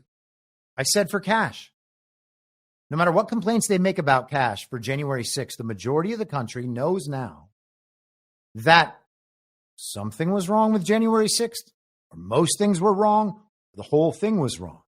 Okay? There's some level to which it was just a film shoot. People went there with film crews and shot films, including Nancy Pelosi's daughter. So if they're going to try to make an example out of Kash Patel for making counter-narrative claims about January 6th, the country is already on Kash's side about that. Is the country on Robert F. Kennedy Jr.'s side about vaccines? He said that he was not anti-vax over and over again. In fact, let me pull that up. And I don't think anybody is unaware of RFK Jr.'s comments.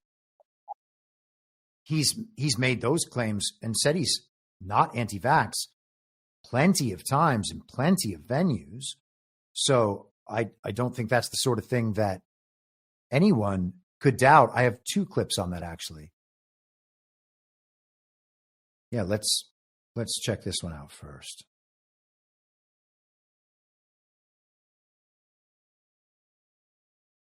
Move from advocacy to public responsibility.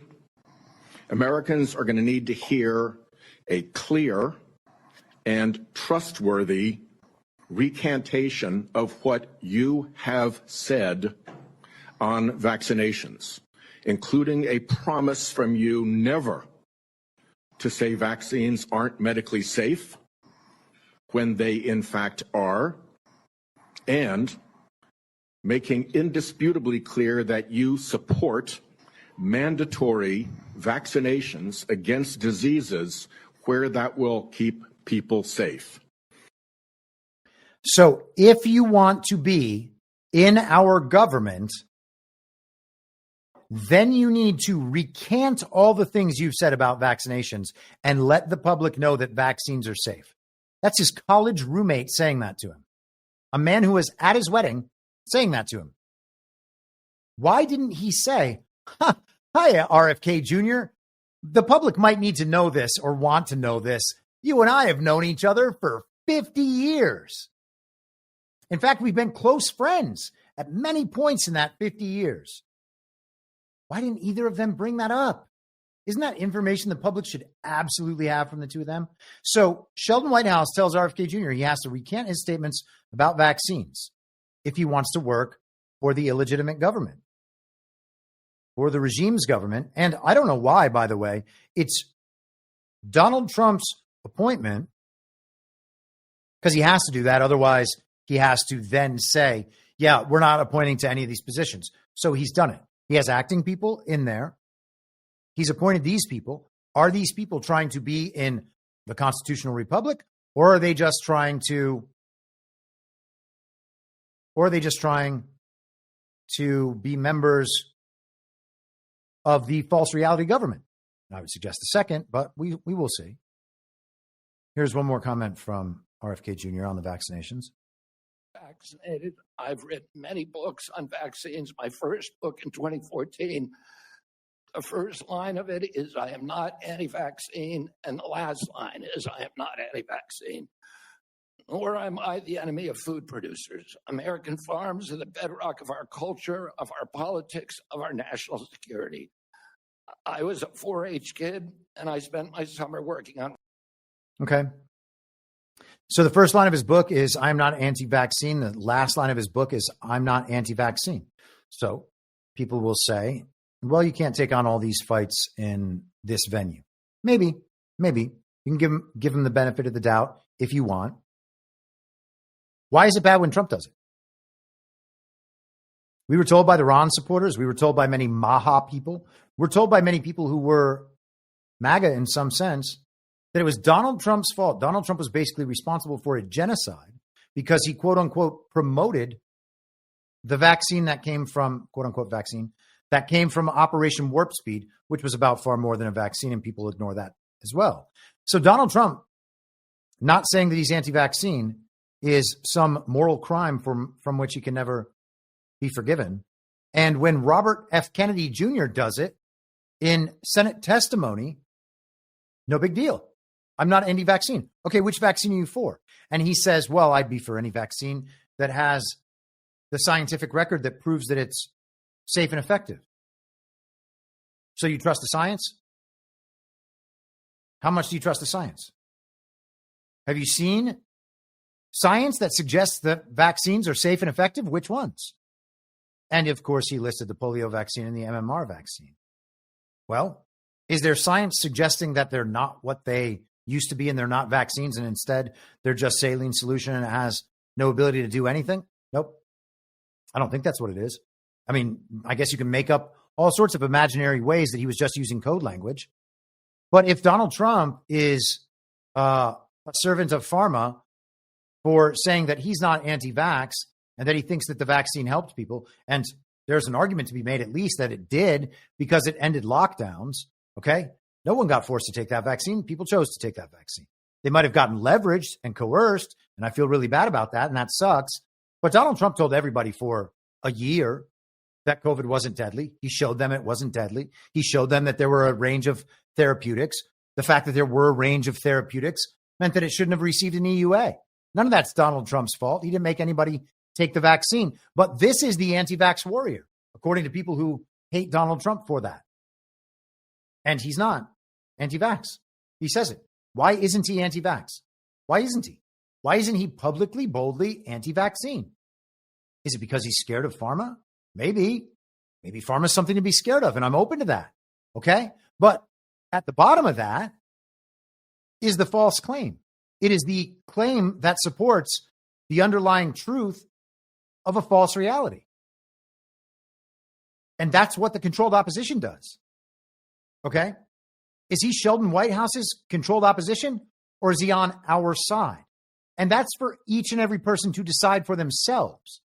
Okay? That's not some violation of Donald Trump's, of our affinity for Donald Trump and our support for Donald Trump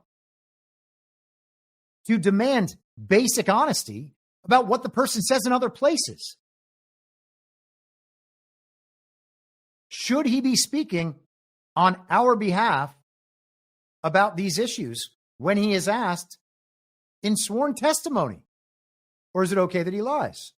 Did he lie? I guess you could try to massage ways that he didn't. He hasn't told the truth to the fullest extent he knows it when given the opportunity. And he just took that opportunity and some of these opportunities were in response to his college roommate that no one really paid attention to. Gosh, man, at what point do we decide that the truth matters? And if it doesn't matter, what are we doing? Let's pause for a second, take a look at the chat. Michelle the Bean, $10. Remember when everybody instantly asked, who's they? When you explain deep state, people wig out, interrupting, demanding you explain your craziness, tell who they are. Interesting, no one asked anymore. That is an interesting observation. And I think what Michelle is saying is, one of the instant kind of knee-jerk reactions to any talk of they and any talk of a regime, any talk of top-down control over these things is that they'll respond, who's they? Who's they? And then they make you define they. They make you assert positive claims about who they is so that then they can attack those claims. And then you just get off into an argument about something totally irrelevant to the issue, to understanding what's actually happening. And she's saying that doesn't occur as much anymore. If that's true, I hope that you are right.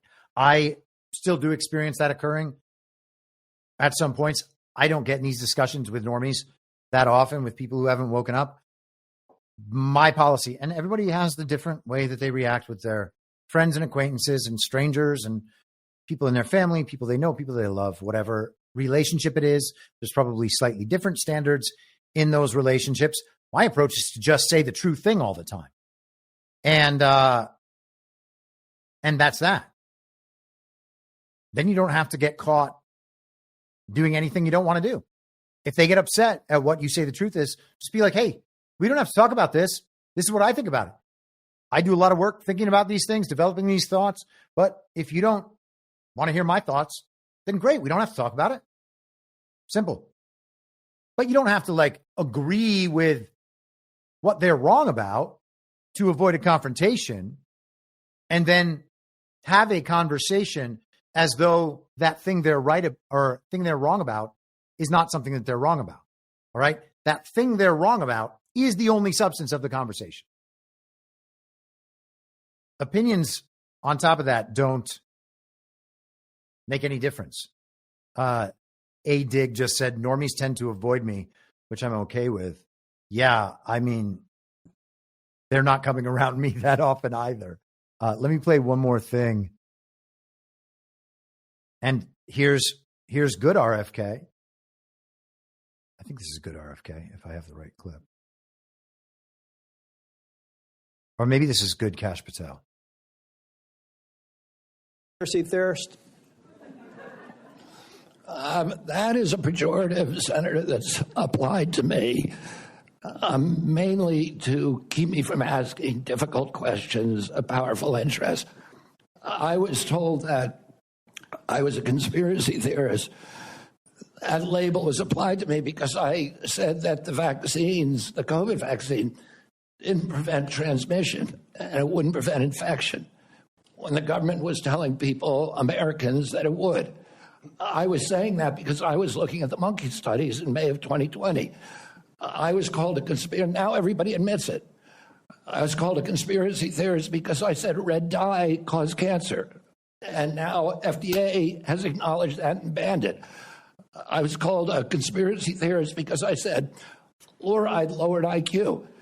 Last week, JAMA published a meta-review of 87 studies saying that there's a direct inverse correlation between IQ loss. All right, so I'm going to assume I could go on for about a week. So is there any one of them that you can say, you got me, that really was a conspiracy theory, or are you in a position to submit for the record? I think it'd just be helpful for every one of these narratives for you to submit that maybe for the record. You said It's weird that Tom Tillis began speaking over him right when he started talking about fluoride. Oh, by the way, fluoride is one of those things that they poison your water with. Crazy, huh? They poison your water with something that you actually can't detect in terms of symptoms that might convince you have the flu or a cold. It just reduces your intelligence. Crazy, huh? It's not in it. It's not in there. Oh, man. It's a conspiracy theory. It's crazy to suggest that they're poisoning the water. It's crazy to suggest that viruses don't exist.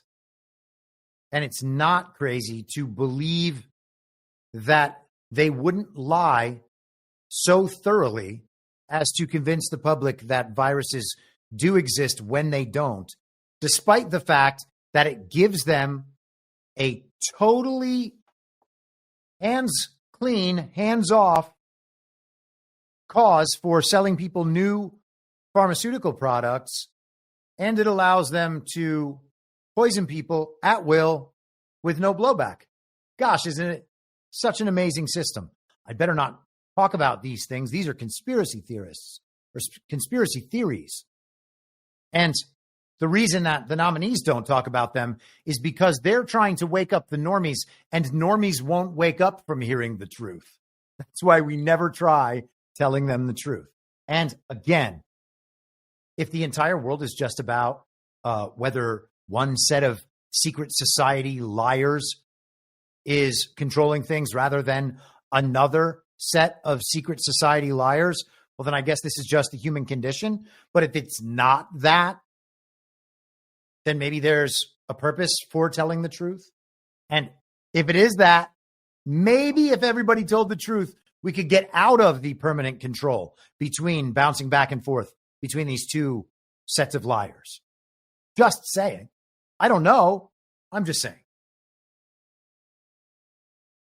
Okay. Checking the chat real quick. All right. I think maybe this will be my final subject of the day. We talked about Bob Menendez in September 2023. And the title of that show, an allusion to a movie title. Here it is. What about Bob Menendez? Okay, 9/26/23. And we talked about how, regardless of Menendez's guilt in the political controversy, the corruption controversy that befell him at the time, what we were witnessing was a clear takedown of Bob Menendez.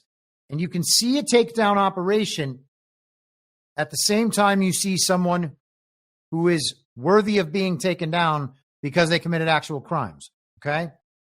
We got to be able to keep the two things distinct even when they are running concurrently, right?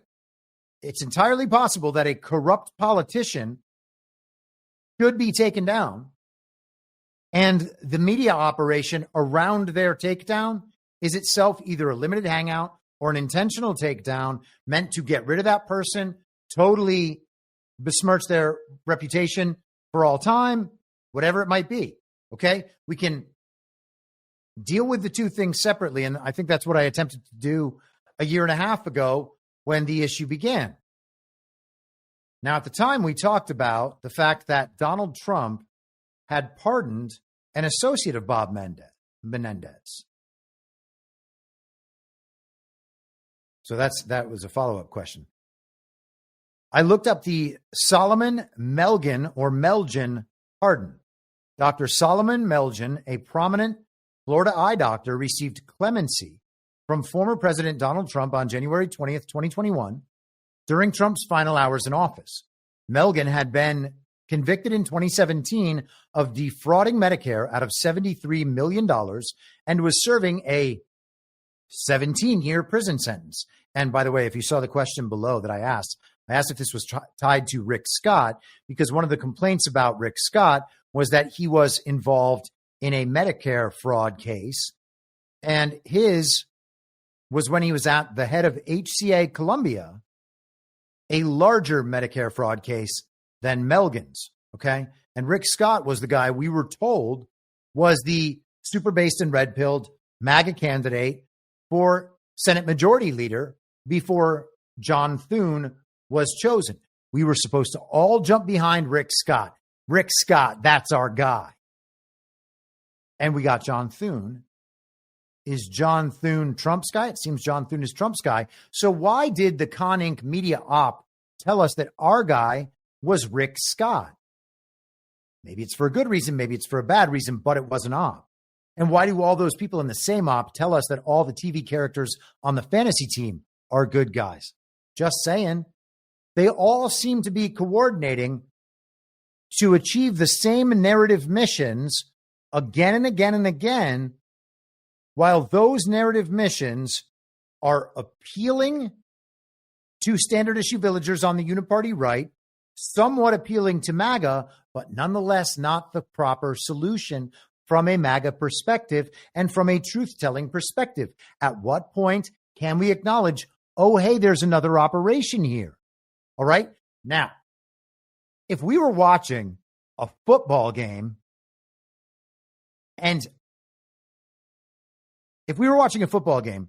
we would be able to tell what sides people were on based on not only what uniforms they were wearing, because we can see those, that's to tell us what team they're on, but we could also see to a high degree of certainty which side's goals they were pursuing.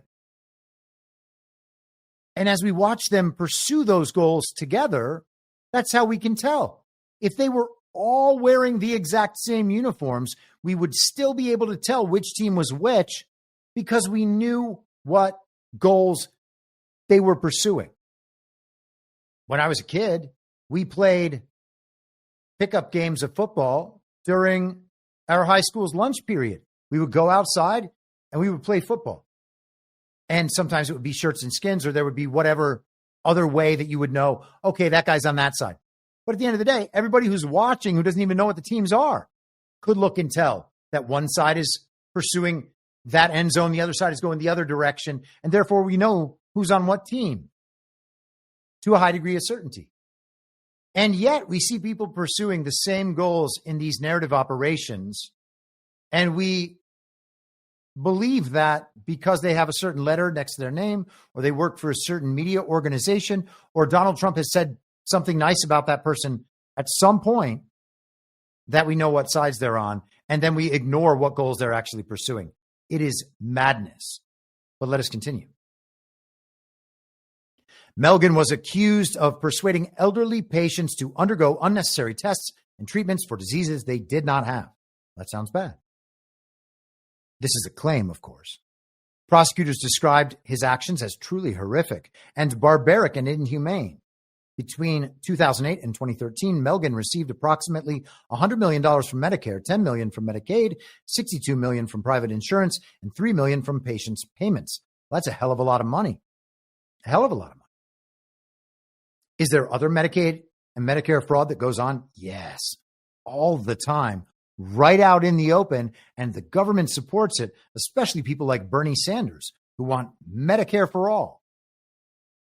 Why do people in pharma support Bernie Sanders? Because he pushes for universal health care, which means that everybody gets all the drugs they could ever want. Does pharma like that idea? Yes. Trump commuted Melgen's sentence, releasing him after serving almost 4 years of a 17-year term. The White House statement cited support for clemency from Bob Menendez, Representative Mario Diaz-Balart, members of Brigade 2506, a Cuban exile group. Very interesting. The clemency decision was considered controversial by some as it was part of a larger list of pardons and commutations issued at the end of the Trump presidency. Melgen, in a statement, thanked Trump and said the decision ended a serious miscarriage of justice. He also expressed his commitment to fighting for unjustly incarcerated people and denied harming any patients. I don't know whether or not Salman Melgen is a good guy or a bad guy. Don't know. And it doesn't matter. In this analysis, it does not matter. He might be guilty. He might not be guilty. If he's guilty, maybe Trump's a good man for giving him a pardon because he's spilling the beans on everybody else. Or maybe Trump's a bad man because he's just letting the man go. We don't know these things, okay? We're not going to know the ultimate truth of those things. But we know that Trump gave this man a pardon. This is what he's accused of doing. One of the people speaking in support of that pardon was Bob Menendez, okay? So, with that said, let's see what Bob Menendez has going on today. This is ABC News once again. Senator Bob Menendez sentenced to 11 years in prison. Oh, sorry, this is 2 days ago. On corruption charges. Sentenced to 11 years in prison. Let's cut down here. Menendez calls prosecution a witch hunt. Outside the court following his sentencing, a defiant Menendez called the prosecution a political witch hunt. Regardless of the judge's comments, today I am innocent. And I look forward to filing appeals on a whole host of issues, Menendez said. Menendez referred to the Southern District of New York, which prosecuted the case, as the Wild West of political prosecutions, while outlining grievances with the evidence and witnesses in the trial. President Trump is right. This process is political and it's corrupted to the core. I hope President Trump cleans up the cesspool and restores the integrity to the system. Now, we have in the truth community, in the based and red-pilled community, where we know that Democrats are the problem. It's not scientific materialists. It's not that the people can't discern between truth and falsehood. It's not that the people don't demand truth at all, even from those who they're being asked to give power to with the approval of all the based and red-pilled influencers. It's none of those things. It's the Democrats. People who do not even factor the uniparty into their thinking. They do not even factor the fake elections into their thinking. In fact, they tell everybody to go vote. And then they tell everybody that we need the support of these illegitimate bodies in order for the plenary power in the executive branch to do his job, according to the Constitution. He needs the fantasy team in behind him. And this illegitimate body is going to give the fantasy members all the power to go help Trump. We know Bob Menendez is definitely corrupt because he's a Democrat. Now, Bob Menendez may well be corrupt, right? Again, I don't know if he's a good guy or a bad guy. But we're being told that Bob Menendez is only saying these things, these pro-Trump things, because he wants a pardon. Did the justice system do right by Donald Trump the last 4 years? Well, it's possible that they all acted things out with these fake indictments perfectly according to the plan, and that actually they were investigating something and someone else the entire time while writing indictments in a way that blamed Donald Trump and brought the nation's attention to these problems, right? I'll give you that there are possible explanations. I can't verify that's true, neither can you. Maybe someday we'll be able to, and all good, we'll have prepared for that potentiality because we discuss it all the time. But if that's not the case, and the Justice Department is not actually doing a good job all the time, and Merrick Garland's not actually a white hat, and Jack Smith's not actually a white hat, and all these people are not actually white hats, it's not all just kayfabe and blah, blah, blah. If Robert Menendez isn't the evil, corrupt person that everybody decided he was because the Justice Department was doing the right thing this time because Robert Menendez has a D next to his name, well, then maybe they were going after Robert Menendez. Maybe that takedown was to take him down because he's on Trump's side. Now, is it possible that he's on Trump's side because the man he recommended for a pardon got a pardon? Yeah, it's possible. It's possible that Robert Menendez has just been flipped. And I don't mean just in a time sense. I mean, it's possible that he has simply been flipped and that he was for a long time. And I'm not sure if Bob Menendez is one of the Epstein people. I think he might be. There was some island thing with Menendez, if I recall.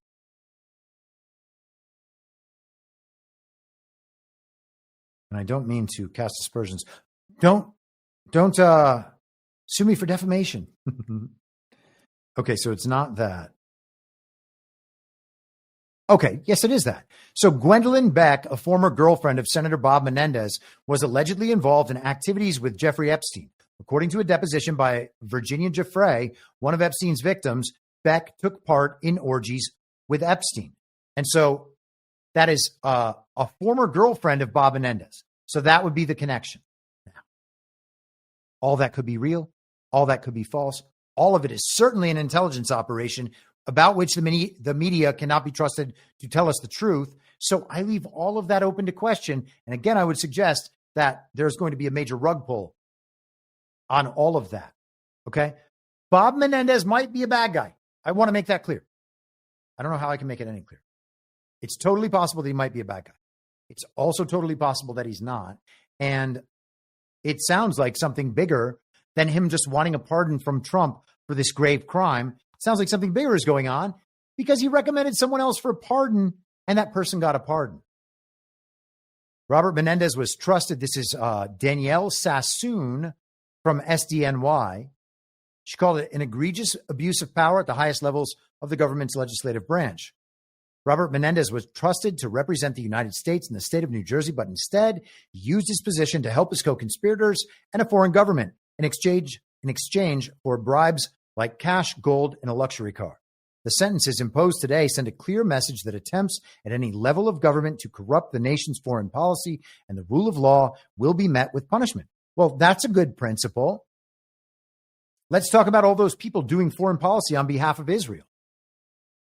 Is that what we're allowed to do on behalf of the UK? Choose your country. I mean, the amount of control over our government from Israel, because we're all part of the same, the evil twin, the uniparty in America, is all part of the same global regime. And that's a global regime proxy state the same way that Ukraine is and the rest of them. Okay. It's not even about the Jews.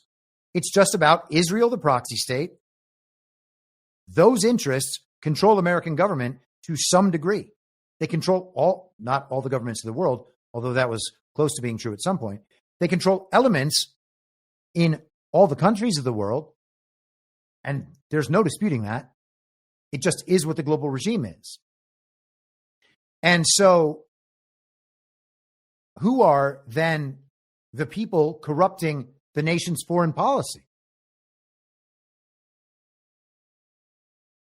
Okay. Pardon, I thought there was one more segment here about Trump. Quite a long list of, quite a long article in response to Menendez. So is Robert Menendez going for a pardon, or is Robert Menendez the target of a regime takedown who is actually just given up all the information to go after other elements of the regime?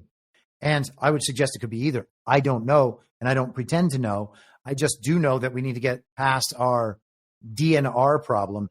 Anybody who's talking about Democrats and Republicans at this point is just nuts. And these hearings are such a reindoctrination of the Democrat-Republican dynamic. And man, political theater doesn't even begin to describe how bad this problem is, especially when the government is illegitimate.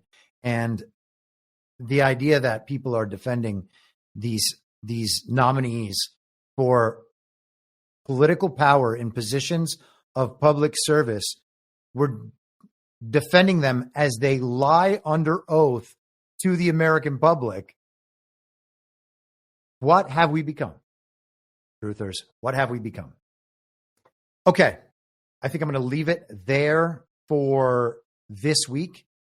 And I will be back on Monday at the same reasonable time on the same reasonable podcast network. I don't have a network. Masks and lockdowns do not work, and they never did. And Joe Biden was never president. Well, what? You know who I am, don't you? Well, you ain't Fiona Apple, and if you ain't Fiona Apple, I don't give a rat's ass. Ah! And what's wrong with being an angry prophet denouncing the hypocrisies of our times? What do you think, Max? Do you want to be an angry prophet denouncing the hypocrisies of our times? Yeah, I think I'd like to be an angry prophet denouncing the hypocrisies of our times. It's not true. It's more true than I would perhaps prefer. Can we stop this cruel game and allow the boy to keep one shred of dignity? For God's sakes! I can't stand to see him in all this pain! You vicious bastards! Let him move in with you! Is it so bad to see somebody happy? So just let him move in! For the love of God, let the boy move in with you! Good Lord! And I will not let you down. We do a little trolling. It's called We Do a Little Trolling. What? In my mind, that's the end game. If you're listening for free and would like to support the show, the best way to do that is by signing up for a paid subscription at imyourmoderator.substack.com. You can find the info stream over on Telegram at t.me/veryreasonable. The merch site is cancelcouture.com, and for all my other links, you can visit linktree.com/imyourmoderator. And I'll see you soon. Down on the range.